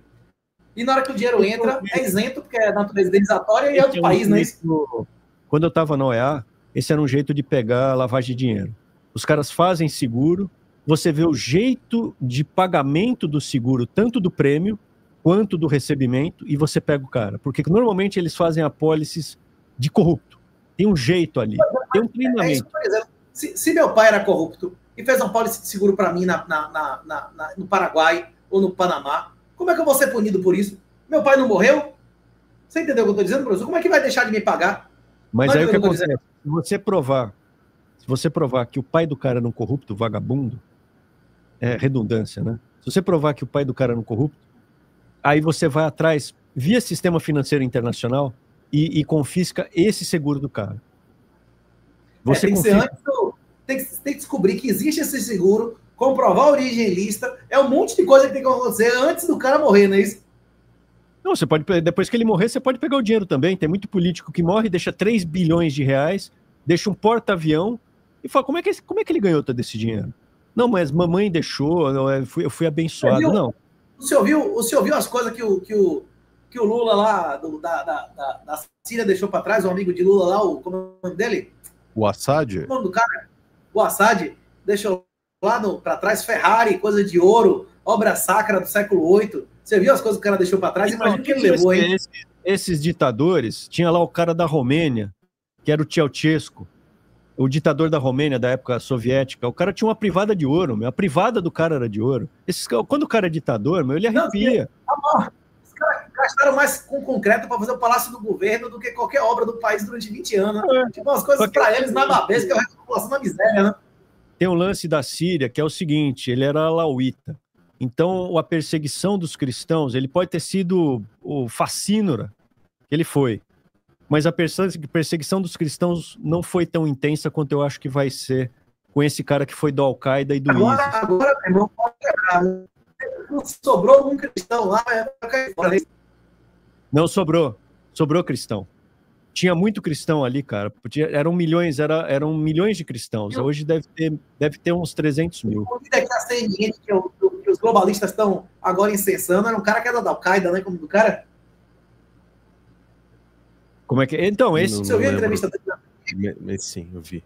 Que a menina teve que colocar... Fizeram um refrão do cara, botaram a roupa dele igual a de Zelensky, até o cabelo do cara, tudo igual a de Zelensky. Deve ter ido na mesma empresa de personal stylist do Zelensky, né? O cara era do Al-Qaeda mesmo, era trabalhou pro ISIS, trabalhou pro Al-Qaeda, diz, não, agora eu sou um moderado, não é isso? Uhum. Outro assunto... Não, lá, assim, os cristãos, assim, a gente tem que orar muito por eles para que nada de mal, pior aconteça naqueles... fora de lá, não é isso? Ele que abre o gás aviando, não é isso? A gente falou que o Brasil tinha que receber. O Brasil tinha que receber esses cristãos. Vem pra cá, cara. Mas, mano, não vão. E trouxesse 30 mil, pelo menos, traz 10%. Mulheres e crianças, né? Não é para fazer igual na Europa, que só chega cara de 20 a 30 anos. Mulher e criança não vem. Criança ou família estruturada, que o cara tem a mulher dele e os filhos, né? Eu tô falando da mulher e criança, você não vai separar dos pais. Eu tô falando que venham os pais, as mulheres e as crianças e velhos também, idosos, pô. Não deixa lá o cristão para ser decapitado, né? Que é o que vai acontecer. Né? Como sempre acontece. Uhum. Outra coisa, Renatão, importante da gente conversar, assunto aqui de Brasil mesmo. O Galípolo falou esses dias atrás aí, tende a ser o próximo presidente do BC. Por que eu tô tocando nesse tema? Porque na nossa primeira conversa a gente falou um pouco sobre isso, né? E ele comentou que pode usar a questão de reserva internacional, de dólar, para tentar segurar um pouco o dólar aqui. A gente está 6,20 o dólar, pô, no Brasil, a tendência é a inflação disparar.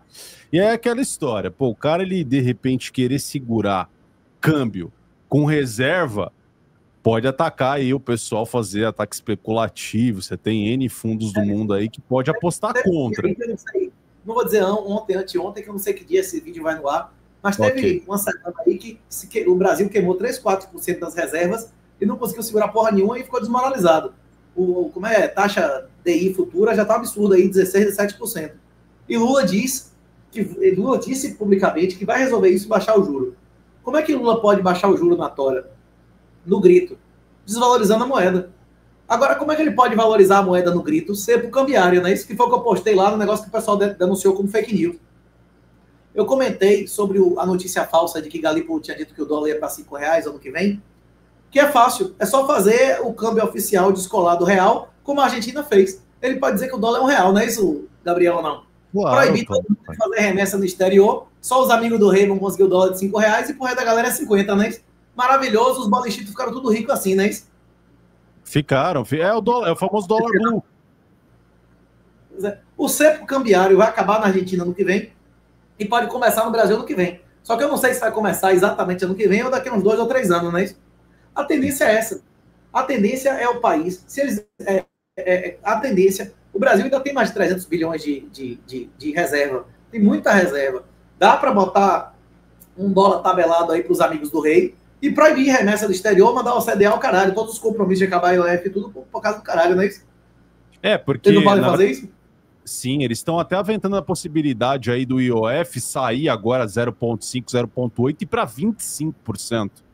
Tinha um compromisso com o CDE do IOF deixar de existir nessa década. Eles tinham um compromisso firmado com a Corte Nacional e tudo. Só que é isso, com o Trump chegando no poder, Trump vai começar a fechar a força barra para o Brasil respeitar mais legalidade, respeitar mais liberdade de imprensa, respeitar os interesses americanos. O Brasil, dentro dos próximos 6 meses aí, vai escolher se vai radicalizar e ir para o lado da China ou se vai regar para os Estados Unidos, né? Eu não sei o que vai acontecer. Talvez o modelo vire venezuelano mesmo, né? Os caras comecem mesmo a ligar o modo Venezuela total, né? Não duvido.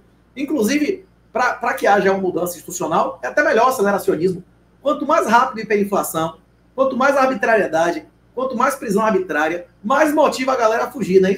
Se o Felipe Martins soubesse que, além de ser preso, não sei quantos meses, ele ia tomar uma condenação criminal de racismo por fazer um ok. Não posso nem fazer um símbolo aqui, senão eu que vou para o STF, né? Hein? O cara fez um símbolo de ok, bicho. Você acha que isso é um símbolo racista, um símbolo de ok, Gabriel? Você acha que o Felipe Martins, quando fez o ok para outro cara lá, estava com vontade de fazer eu li a sentença, o juiz ele botou o vídeo e ele falou assim, foi uma vez que ele fez, eu não vou fazer o gesto para também não perder o canal. Não é que eu vou fazer o gesto? Mas é tipo aquele... Você lembra quando a gente era moleque, fazia um ok com os 3 dedinhos e era, na verdade, você estava mandando... Lá nos Estados Unidos é ok. Lá nos Estados Unidos é um ok. Ela tomando no cu, não é isso?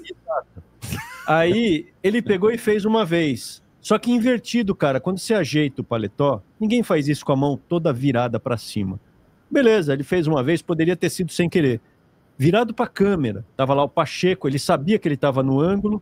Ele pegou e fez de novo, demoradamente. Cara, tem coisa que você não levanta na rede.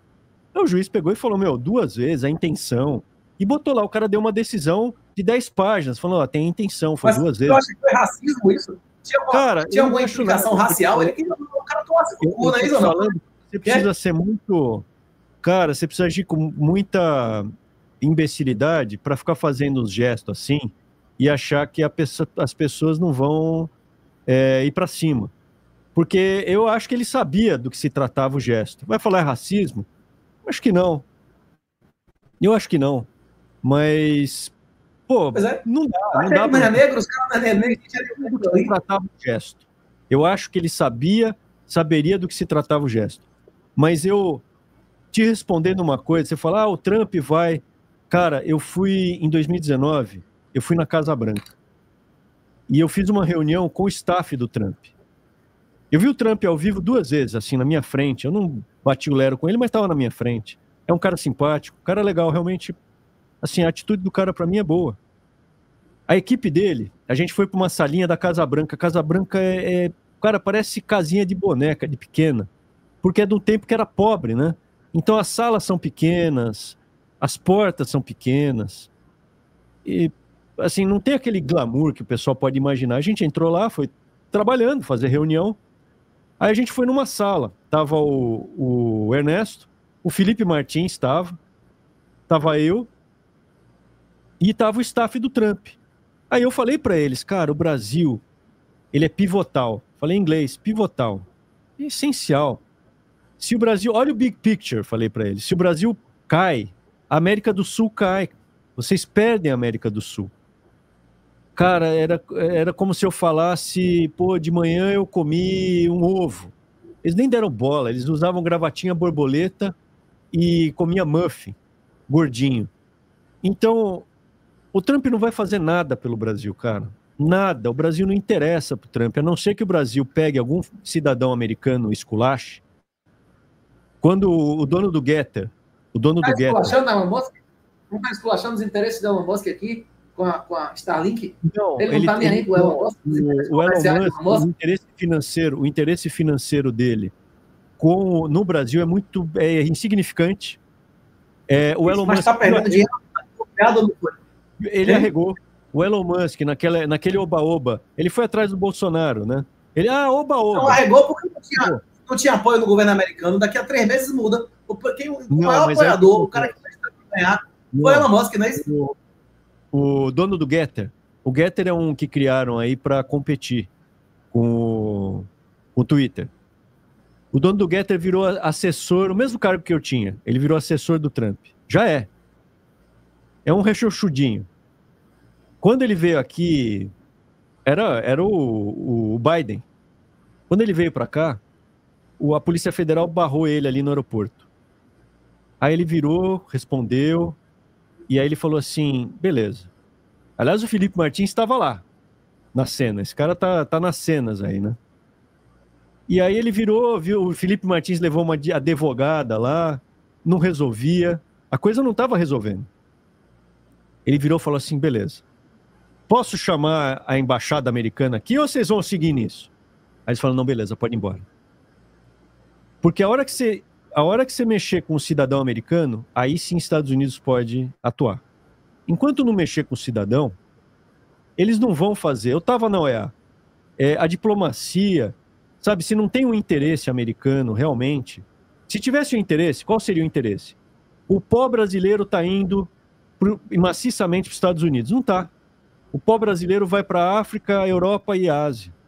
O pó que chega nos Estados Unidos vem da Venezuela e da Colômbia, que é ali do lado. Então, ali sim eles têm interesse. Tanto que o Pablo Escobar foi pego com equipamento americano. Aí sim tem interesse. Por que os Estados Unidos não pegam... Os Estados Unidos tem interesse. Quanto pior aqui, mais investidores tem, mais atleta, mais migrante, né? É isso aí. Assim, quanto pior está no Brasil, mais investimento ele sai daqui e vai para lá, que não produz nada, não tem mais mão de obra. Manufaturado, né? Então, Estados Unidos, cara, não vai fazer nada pelo Brasil para resolver aqui. A gente vai ter que resolver nosso problema. O que poderia haver, caso um deputado, por exemplo, se eu ou meu irmão fôssemos deputados, a gente poderia agilizar na Europa um apoio aqui. Então, falar, ó, a cocaína que está chegando na Europa vem do Brasil. O que está matando o seu filho está vindo do Brasil. Aí você criaria um ambiente para eles atuarem aqui. Como ninguém fala nada, os deputados aí, paquita de político, senatag, ninguém faz nada, os europeus também não estão querendo saber. Mas poderia. O departamento a Secretaria do Tesouro americano estava tentando fazer coisa aqui em São Paulo, mas não tem reverberação. Você não tem um cara aqui capitaneando, alguém com legitimidade. O que é legitimidade? Você tem mandato. Não é um CPF. Eu, Arthur, não consigo fazer. É o gabinete. É ter um gabinete, né? É ter mandato, ter acesso. O gabinete. Não é gabinete, é um mandato. Você tem representação. Tinha uma deputada colombiana que eu tinha contato, que ela fazia acordos internacionais. E ela era uma congressista, chamava congressista, né? Federal, é congressista. Pô, uma deputada. Ela acabava o acordo para ser votado depois lá, não é isso ou não? Na verdade, você consegue implementar acordos, mesmo que eles ainda não foram votados no Congresso. Por exemplo, você tem acordos do Brasil com o planeta Terra, então, acordos internacionais, o Pacto de Palermo, de corrupção, tráfico de armas, tráfico de drogas, tráfico de pessoas. Esses acordos já podiam ser efetivados, eles são considerados norma supralegal. Significa, eles estão acima das leis e abaixo da Constituição. Eles são ordenamento interno, já estão implementados, é só você fazer. Só que ninguém faz, ninguém fala. A gente está falando aqui, mas ninguém mais fala. Então você já poderia estar fazendo confisco alargado, prendendo corrupto, prendendo narco. Convênio entre órgãos policiais, não é isso? Já poderia. Só que ninguém quer implementar isso daí. Porque é muito melhor você ficar nesse teatrinho, fica no teatrinho, tem lá o gabinete, viaja, mostra a medalhinha do embrochado. A facção também tem deputado, a facção também tem voto, não é isso? Tem. O crime organizado, o PCC, ele tem tudo isso daí. Mas para você quebrar isso daí, você precisa ter vontade. Alguém precisa ir lá e fazer, cara. E hoje eu não vejo ninguém. Hoje eu não tô vendo ninguém. Então o que acontece? Deu um probleminha aqui. Não tem crise não, é só o... Ah, beleza. Então o que acontece? Você teria como implementar, mas falta quem vai fazer? O cara que pô, eu tenho um interessezinho no gabinete, eu quero o voto das tias do Zap, o cara não vai fazer. E aí fala o Bukele fez, mas em outras circunstâncias Ele não fez o confisco alargado, nem a recompensa como a gente quer fazer. Não cortou ninguém, tá deixando todo mundo vivo lá, não é isso? Vive preso. Então, a gente está também falando de pena de morte, né? Porque já está na Constituição. É uma situação de guerra. Se você colocar a influência internacional que tem no Brasil do crime, a influência de países, Cuba e Venezuela, dentro do Brasil, por exemplo. Quando explodiram vários metrôs ali do Chile, você lembra na época do Pinheira que explodiram? Sim. Eu estava lá na UEA. 12 ou 11 metrôs, estações do metrô. Foi em coisa de 5 minutos. Isso é orquestrado, isso se chama ameaça híbrida. Tinha envolvimento de cubano e venezuelano. Então, pô, é uma guerra quando você tem influência externa. E aí você coloca 44 mil assassinatos por ano no Brasil. Isso é número de guerra, número do Vietnã inteiro. Em 20 anos de guerra, morreu 50 mil soldados americanos. Em um ano do Brasil, morre 44 mil. Já dá para você total com guerra. 69 mil. Foram 69 mil americanos morrendo, somando todo mundo, do início ao fim, treinamento, a zorra toda, né? Eles acham que mas é a mesma coisa, 50 mil, né? Os números... 69 mil, mas você captou a ideia. O Brasil... A grandeza é essa aí. Agora, professor... Oi? Se a gente der mais poder, eles vão usar contra a gente, não... Se a gente der pena de morte esses caras, os caras estão dando 17 anos de prisão pra mãe de família que cagou lá no STF, né? Tipo, eles vão aplicar na gente. Você acha que foi seu irmão? Não sei se foi o seu irmão que botou. Ela já tá no nível máximo. Pederasta.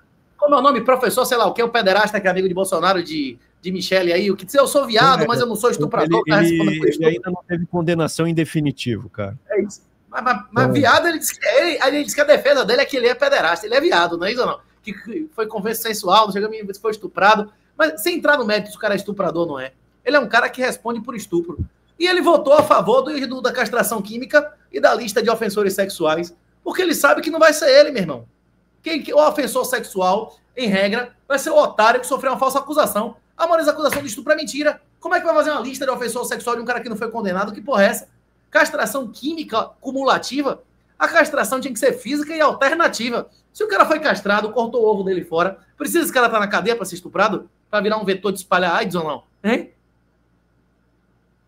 Cortou, acabou, não é isso ou não? Eu entendi o que você quis dizer. Só que inclusive o STF, qualquer tribunal do mundo vai considerar isso uma pena desumana, porque é involuntária, viola a bioética. O cara tem que concordar com mutilação. Se fosse uma pena alternativa, ia dizer, não, meu irmão, o cara concordou, não é isso ou não? Se uma criança de 12 anos pode querer cortar o pau, por que o vagabundo pedófilo não pode, não é isso? Você diz o cara falar, porque eu quero que me corte para poder ir embora. Professor, agora, o senhor for condenado como Jack, você prefere dar a bunda na cadeia ou cortar fora o ovo? O que é que o senhor prefere agora? Você sempre vem com essas, cara. Você prefere cortar a mão de uma criança... Porra, eu prefiro cortar fora. Você prefere ir pra cadeia 10 anos ser estuprado? Por quê? Por quê? Você é cortado, não é isso ou não? Eu não quero nenhum dos dois. Eu não quero nenhum dos dois. Não, mas a situação é essa. A maioria da galera vai dizer, não corte. Eu quero que corte. Agora, eticamente, até em termos de bioética, você não pode fazer uma mutilação num cara contra a vontade dele, bicho. O cara tem que aceitar. Você concorda comigo ou não? Eu concordo. Só que é o seguinte, se você quebra essa lógica de crime, você quebra também esse... Quando o cara tá preso, ele tá sob custódia do Estado. Então você não pode alucinar com o cara na prisão, ele vai ser enrabado por todo mundo. Não pode, cara. Nos Estados Unidos, quando o cara tá na custódia do Estado, eles cuidam do cara. E se ele for tocado... A cadeia brasileira é satânica. A cadeia brasileira é. Mas a cadeia americana não é. A cadeia americana não é. Chamado Joe Arpaio, você ouviu falar lá em Maricopa? Ele rapidamente colocou um sistema de disciplina nas cadeias de El Salvador. É rápido, cara, porque é cultural. Mas ali também é cultural.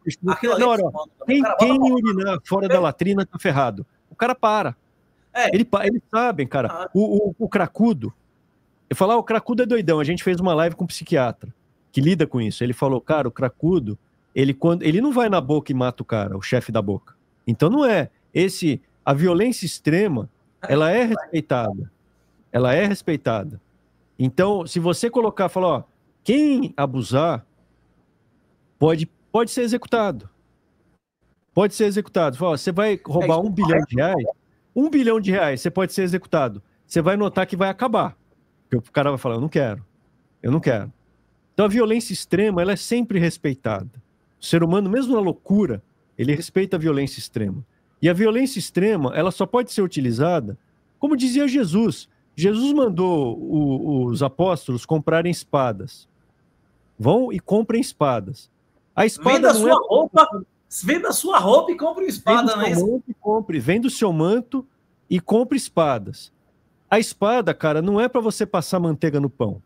E Jesus não estava falando para você sair aí matando as pessoas a esmo. É para defesa. Ele diz, então, eu não vim trazer a paz. Uma espadada é uma violência extrema. Só que tem hora para dar. Tanto que Pedro deu a espadada lá no servo do sumo sacerdote, e Jesus falou, para, seu louco. E depois curou ainda a orelha do cara. Tem hora para você fazer. Usando a lei e, eventualmente, a violência extrema, dentro da lei, você consegue consertar rapidamente. Do mesmo jeito, você tem 43. Você lembra da inflação? Rapaz, em minha infância, eu lembro de remarcação de preço, de gente procurando o cara remarcando, a gente pegando os... Eu lembro diariamente. Da cédula, carimbo na cédula, não é isso? Isso, corta 3 zeros, tal. Eles diziam que a inflação era impossível de consertar. É impossível, o Brasil já tem uma cultura de inflação, é impossível. Cara, resolveu rapidinho, você lembra? Resolveu rapidinho. Rapaz, não foi rapidinho não, viu? E foi com muito sacrifício. O que aconteceu no Plano Real só foi possível por causa dos crimes de Collor e de Zélia, não é isso? Isso foi uma dolarização que só existiu devido ao choque que Collor e Zélia fizeram, não é isso? Foi a coincidência de muitos fatores para permitir que aquilo acontecesse, né? Mas com 60 mil pessoas mortas ao longo de décadas, né? Você teve no Brasil aí, pô, praticamente 1 milhão de pessoas mortas aí. Vamos arredondar. Tem 1 milhão de pessoas mortas, cara. Pela violência. Não, nas últimas décadas. Exato. Isso, mas já tá caindo. Tá caindo há 10 anos, desde Temer. Tá caindo há 10 anos. Vai continuar caindo. Inclusive, na próxima década, a população do Brasil vai começar a diminuir. Uhum. Mas a população, ainda que seja um número pequeno de pessoas, pior ainda, porque passa a ser cada vez mais significativa a violência. Então você começa a matar... A violência vai ser cada vez... Inclusive, quando a facção controla um bairro, tem mais ou menos roubo e violência naquele bairro. O cara dá porrada na mulher em área controlada pelo PCC, pelo Comando Vermelho. Tem negócio de roubo, o cara rouba o vice. A carnificina no estado de São Paulo é menor, o índice de assassinato aqui é menor, porque você tem uma facção só. Você tem o PCC aqui, que pegou o exemplo do cartel de Cali. No Rio de Janeiro, você tem várias facções. Você tem o terceiro comando. O cara pode estar passando fome, mas ele não rouba o bujão do vizinho, não é isso? Não, ele vai roubar a área controlada? Da violência extrema. Lá, eles não usam a lei, eles usam a lei deles. Então, se você roubar alguém... É a história do dedinho, né? Que o Eric mostrou. Se você comer a mulher do cara, se você ficar dando em cima da mulher casada do cara... Eles vão cortar seu dedo. Agora, tomar disciplina, uma vara, pegar umas pauladas, raspar a cabeça da mulher, né? Na Itália também tinha. Isso aí, até a mãos limpas, a máfia arrepiava. No Japão, os caras cortavam teu dedo também. Eles cortavam no Japão. Eles não cortam seu dedo, não. Você que tem que cortar seu dedo, não é isso? Você mesmo corta o dedo. E eles acabaram com a Yakuza. A Yakuza era um jogo, né? Ku é 9, Sa é 3. O Ya eu não me lembro o que é, mas é o joguinho lá, é 9-3. Acho que é 6-9-3. Que era um jogo do século XIX. E a Yakuza tinha 93% das prefeituras já. O Japão falou, não vai dar. A gente vai... o nosso país vai ser esse lixo? Eles começaram a prender todo mundo que tinha ligação com a máfia. Você não precisava nem fazer o crime. Ia preso. E qual foi o grande trunfo? O freeze and seize. Eles congela e confisca o dinheiro. Ganharam da Yakuza. Na Itália a gente recebeu o cara aqui. A população brasileira que vive de Bolsa Família, que vive de esquemas ilícitos, vai querer que acabe os esquemas ilícitos de Bolsa Família? A população, cara, quem faz os movimentos é a classe média. A classe as média minorias intransigentes, exatamente. A minoria intransigente, perfeito. Eles vão seguir, cara. A hora que chegar, você tem no Brasil, vamos ser otimistas, 20% de pessoas boas. 20% de pessoas boas. Você tem 15% de ratos que vivem hoje nadando de braçada no Brasil.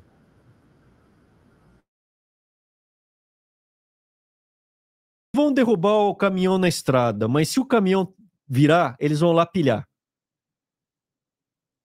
Se a gente criar um ambiente bom, esses caras eu acho que vêm pro bem. Travou? Uma caída aí, a internet lá não tá... Não é A nossa ou a dele? Acho que é a dele. Entra de novo. Deixa eu entrar aqui no YouTube aqui, ver se tá funcionando. Não, a nossa tá... Qualquer coisa a gente corta esse pedaço. É, Não tem problema. Como é Tá. gravado.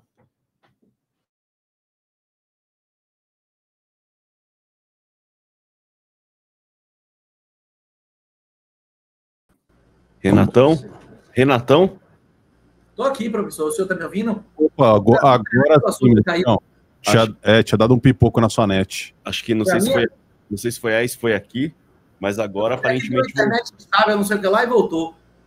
Vocês querem Não, encerrar nossa conversa? Quer dar uma mensagem final? Já tá ficando 2 horas aqui, já tem material pra uma porra pra editar, não tem não? hoje vai ser uma coisa mais curta mesmo, né? Uhum. Rapaz, eu passo pra ti. Qual é a mensagem que você quer dar?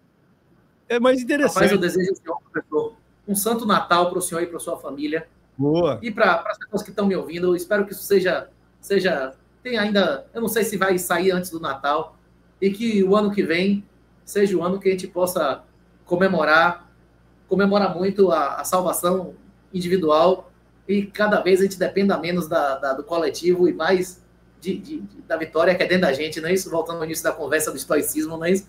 Eu desejo ao senhor e a todas as famílias que estão me ouvindo aqui um santo Natal, que vocês possam reunir a família, ninguém passe fome, e que a galera aceite esse ano que a salvação é individual e dependa cada vez menos da política. Se a gente for depender da política desse país, porra, a gente pode se lascar, não é isso? É bonito, bonitas palavras, cara, recíproco. A gente deseja igual.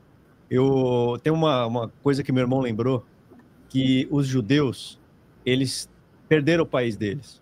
Então eles ficaram 2000 anos lá sem país. E depois da diáspora, né? Eles ficaram 2000 anos falando o seguinte: ano que vem, Jerusalém. E esse ano chegou. Teve uma hora que chegou. Eu não sei o timing. A gente tem que ter paciência, tá? Em Gálatas está dizendo para ter paciência. Em Efésios está dizendo para você ter paciência. Então eu, como cristão, eu tenho paciência. Você tem que se controlar. Autocontrole, né? Que também é estoico. Pode ser, cara, que a gente consiga. Pode ser até o ano que vem. Às vezes a gente consegue salvar o Brasil. Não depende tanto da gente, né? Depende também de Deus. O que depender da gente, a gente vai fazer. Essa semana eu ouvi um pastor falando sobre um negócio que eu nunca tinha pensado. Naquela história de Jesus, quando os caras colocaram Jesus contra a parede, se era ou não para pagar impostos, ele perguntou de quem é a face nessa moeda. Você lembra dessa conversa? A face é de César, é a moeda da César. Só que nos 10 mandamentos lá tem não carve, não esculpir cara de ninguém. E tinha cara de um homem na moeda. E antes disso, Deus diz, né? Não adore outros deuses perante a mim, né? E na moeda tinha escrito Augusto, filho de César, Deus, não é isso? A divindade e tal. Na moeda tinha violando os 2 primeiros mandamentos dos 10. Tem uma moeda romana, era uma violação de vários dos 10 mandamentos, né? Porque tinha a cara de alguém esculpida e tinha a declaração de que aquele cara era um deus, né? Que é o que você falou. Napoleão foi destruído porque achou que era um deus, Hitler foi destruído porque achou que era um deus. A gente precisa destruir esse auto-orgulho, não é isso? E partir para como é que chama? Para aceitar as coisas como elas são, né? No masculinismo, o Red Pill é você se revoltar com a realidade. E o Black Pill é a sua atitude aí, não é isso? Como é que chama? De você aceitar as coisas como elas são e aproveitar, não é isso? Você citou o Diógenes. Eles diziam que os cínicos, você é um cachorro. E aí os estoicos falaram assim, não, a vida é como se você estivesse amarrado, você é um cachorro e você está amarrado numa carroça. Quando você está amarrado na carroça e você é o cachorro, você tem que aceitar. Você vai se esgoelar e não vai... Então as coisas que você não tem o que fazer, você aceita. E aí vem o Nietzsche e fala, não é aceitar, você abraça, você dá graças. Então eu não vou dizer para você que, se aqui o Brasil realmente já é um estado autoritário, um narco-estado. Mas se ele começar a virar uma Venezuela plena, né, uma ditadura plena, é para sair, cara, não é para esperar. Em Sodoma e Gomorra, Deus falou, vaza daí, sai, não vou nem salvar 5. Sai daí. Se tiver 5, não, mas se tiver 10, se tiver... Não vou salvar ninguém, cara, vaza daí, pega o Ló, vaza daí. Se for para vazar, vaza, não fica esperando, não, eu sou estoico, eu vou aguentar. Não é suicida, não é para ser suicida. Mas é se controlar, cara, não é o que você tá falando, a salvação, primeiro é você fala isso, você fala muito bem. Primeiro... é Jesus, cara, porque como é que eu vou defender minha mulher se não é Jesus primeiro, se não é Deus primeiro? Então, primeiro é Deus. E automaticamente vem sua mulher, e aí você fala bem. Eu tava lendo em Efésios, cara, que ele fala, o homem e a mulher é uma coisa só, por isso você cuida dela. Você está cuidando de si também. Cuidarás da mulher da sua juventude. E a mulher, ele fala, você vai respeitar o homem. Fala lá, é o cabeça. Assim como Jesus é o cabeça da igreja. Só que você, para salvar a mulher, por isso você não pega prostituta, porque você vira um corpo só. E se você é um pedaço de Cristo, você está introduzindo Cristo na prostituta. E várias passagens, fala que a prostituição é errado. Eu não quero acabar com a alegria de ninguém, mas se você fala que é cristão e é chegado num barato desse, você não pode ficar falando que é cristão. Mas fala vários. Se você pegar em Oséias, o nojo que Deus tem de prostituição, dá uma olhada em Oséias. Deus falou, Oséias, vai lá e casa com uma, inclusive. Ele falou, pô, você tá louco? Por que eu tenho que casar? Para mostrar o que eu tô sofrendo. Para mostrar para vocês. E vai fazer um filho com ela ainda. Então a prostituição, cara, pro brasileiro eu sei que pô, mas só um pouquinho. Errado. Corrupção. Ah, não, mas é só um pouquinho. É errado. Não pode, cara. Jesus não falou, não, só um pouquinho pode. Não pode. Aí fala, pô, mas eu não me aguento. Então, se você não se aguenta, dá uma lida em Gálatas, capítulo 5. Tá falando lá, quando você se entregar para carne, você tá errado. Você tem que se entregar, né? Ezequiel, Deus te deu um coração e um espírito. O teu coração não é de pedra. Se Deus te deu um coração e espírito, você vai usar a autodisciplina, que tá lá em Gálatas. Sua autodisciplina e sua paciência. A gente usando a autodisciplina, que você é um cara, você é um cara de autodisciplina. Você tem que se disciplinar economicamente, financeiramente, fisicamente. Tem um livro do Platão que chama Gorgias. E ele fala que o homem, ele tem que ser o seu próprio médico, o seu próprio advogado e o seu próprio preparador físico. E no caso que você está falando, você tem que ser o seu financista também. Você pode ter um cara te falando, mas você tem que entender o que está acontecendo ali. Assumir a responsabilidade da porra que você está fazendo em vez de terceirizar, né? Minimamente. Você pode terceirizar, mas você pode falar para um cara fazer, mas você vai sempre tentando entender aquelas horas que... É o cara que você ouvir, né? É o que o Michael Saylor fala. Você tem que ter 100 horas de estudo num negócio. Você perde 100 horas ouvindo, lendo, entendendo. É que nem você fala, você joga as coisas, né? É o Ian Coleman... você joga. Se a pessoa quiser, ela vai lá e pesquisa, se aprofunda tal, e vê até onde ela aguenta, porque é igual a piada do passarinho, ele come, é igual o gorila. Você conhece a história do gorila, né? Que ele introduzia, a pessoa jogava pipoca, o cara jogava pipoca pro gorila, ele introduzia no traseiro, depois ele comia. Aí o cara jogou um amendoim, o gorila enfiou no traseiro, depois comeu. Ele chamou o tratador, falou, pô, do zoológico, pô, esse gorila tá louco, traz um veterinário aí, porque tudo que você dá para ele comer, ele introduz. Não, sabe o que é? É que o gorila, a gente mandou um abacate para ele e o caroço não passou pelo escapamento. Então agora ele testa tudo para ver se passa, depois ele come. Então você que vai comprar Bitcoin, você vai comprar, vê o tamanho do calibre que você aguenta, para depois não se rasgar, que nem você fala, pô, coloquei tudo, perdi, deixei na corretora, os caras perguntando, e deixar na corretora? Pô, mas você vai deixar na corretora, você vai se dar mal, cara. Você tem que fazer a autocustódia, né? Isso é basal. Então, procura ler, cara. Não tô falando para você, tô falando para quem tá assistindo. Dá uma lida no livro do Renatão, eu li, eu recomendo. É muito bom, didático. Ele zoa, ele dá uma zoada lá. De graça no YouTube, de graça em PDF na internet. Eu não li, eu ouvi, eu ouço audiolivro. Eu ouvi. Ele fala até do dinheiro com cocô que teve lá do caso no governo. E, cara, é isso, você... te agradeço de novo. Você é um cara realmente que a gente gosta mesmo, você é autêntico. E eu vou... A minha mensagem antes de passar pro Gabriel, que o Gabriel, pô, esse cara... Você tem que assistir os devocionais que ele faz aí. Não é pasteurizado, não é aquele lance chato, entendeu? O cara tentando, você tá. É natural. Mas eu estava assistindo uma entrevista do Chaves, do Chespirito, de 1977, em preto e branco. Aí vai entrevista, apresenta o Girafales, o Seu Madruga, lá o Dom Ramon, tal, eles falando em espanhol, mandei até pro Eric e pro Gabriel. E aí no meio da entrevista, eles rindo, tal, o repórter chileno fala assim, qual é a mensagem? Chespirito, que é de Shakespeare, né? Ele é o Chespirito, Shakespearezinho, né, em espanhol. Ô, Bolanhos, qual é a mensagem que você dá para as crianças aqui? Agora é Natal. Qual é a mensagem que você dá para as crianças chilenas? Aí ele olha para a câmera, ele tá rindo, né? Ele olha para a câmera e ele fica sério, cara.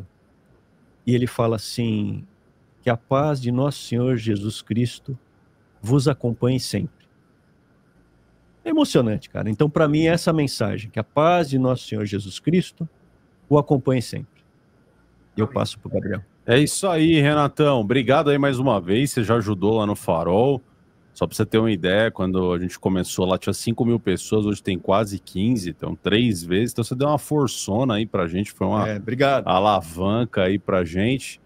E fora a questão aí de Natal, pô, 2025 aí, se você marcar aquela trocação de soco lá no Alain, eu vou te prestigiar, vou estar lá em Orlando lá pra ver você trocando porrada. Trocando não, trocando é complicado, né? Não? Trocando é desgraçado, né? Pra ele, como se diz na Bahia, não é isso? O outro só não vai lutar pelado, né? Só não vai lutar pelado, né? Só não vai lutar jiu-jitsu pelado. Rapaz, Então é isso, então, Renatão. Agradecer aí a sua presença, tô meio no escuro aqui. Eric, o que o Abraham e o Arthur têm para dizer é um capítulo da história do Brasil que, sei lá, não deve ter 10 pessoas que sabem o que eles sabem, e as outras pessoas que sabem o que eles sabem não estão dispostas a dizer. Se o Brasil não ouvisse o que esses caras têm a dizer, agora, daqui a 10 anos, eles podiam não existir ou não estar dispostos a falar, e isso ia ser um capítulo apagado de nossa história, não é isso? São pessoas extremamente relevantes. O professor Arthur fez, como ele estava dizendo na última conversa, ele foi o cara que fez o programa de governo e fez o planejamento inteiro para eleger Bolsonaro. Esses caras não podem ser ignorados, não importa se você concorda, ninguém vai concordar 100% com o que outra pessoa está falando. Mas você não pode ignorar as pessoas que tiveram uma posição que eles tiveram na história do Brasil, né? Mesma coisa o Hindenburg e Melão, que é o brasileiro mais inteligente já registrado. Tem um montão de coisa que eu não concordo com o que ele diz, mas, porra, eu vou ignorar um cara que tem QI de 200? Só se for um idiota, não é isso? Eu vou ignorar um cara como Arthur, que o cara como Abraham tem a dizer? Só se eu realmente quiser me fuder, não é isso? Ou não? Exatamente, eu concordo com você, cara. Tanto que a gente seguia aqui pelas ideias do Arthur, muito das suas ideias também, né? A gente concorda não 100%. Por exemplo, a gente tá tentando deixar a árvore mais bonita, cara, antes de mudar dela. A gente não vai mudar. Esse QR Code aqui do Wallet of Satoshi, se fosse ao vivo com pergunta, já tinha entrado dinheiro, viu? Não, Eric? Já tinha pintado uma grana aí, viu? Vários episódios, 100, 200, 300 dólares, uma gracinha de... Vou te dar uma pergunta lá no toda vez o Fala Glauber, meu irmão, o cara ganha 300, 400 dólares. No mínimo 20 reais a pergunta, e seleciona metade das perguntas, metade da galera paga e se lasca, não é isso? Hein? Então, mas aí quando você vier para São Paulo... Cara, Osasco fica do lado aqui. Da outra vez você não quis vir aqui ver a gente. Até te colar. Eu gravei 15 podcasts em 7 dias. Como é que eu ia para Osasco? Você quer me matar, velho?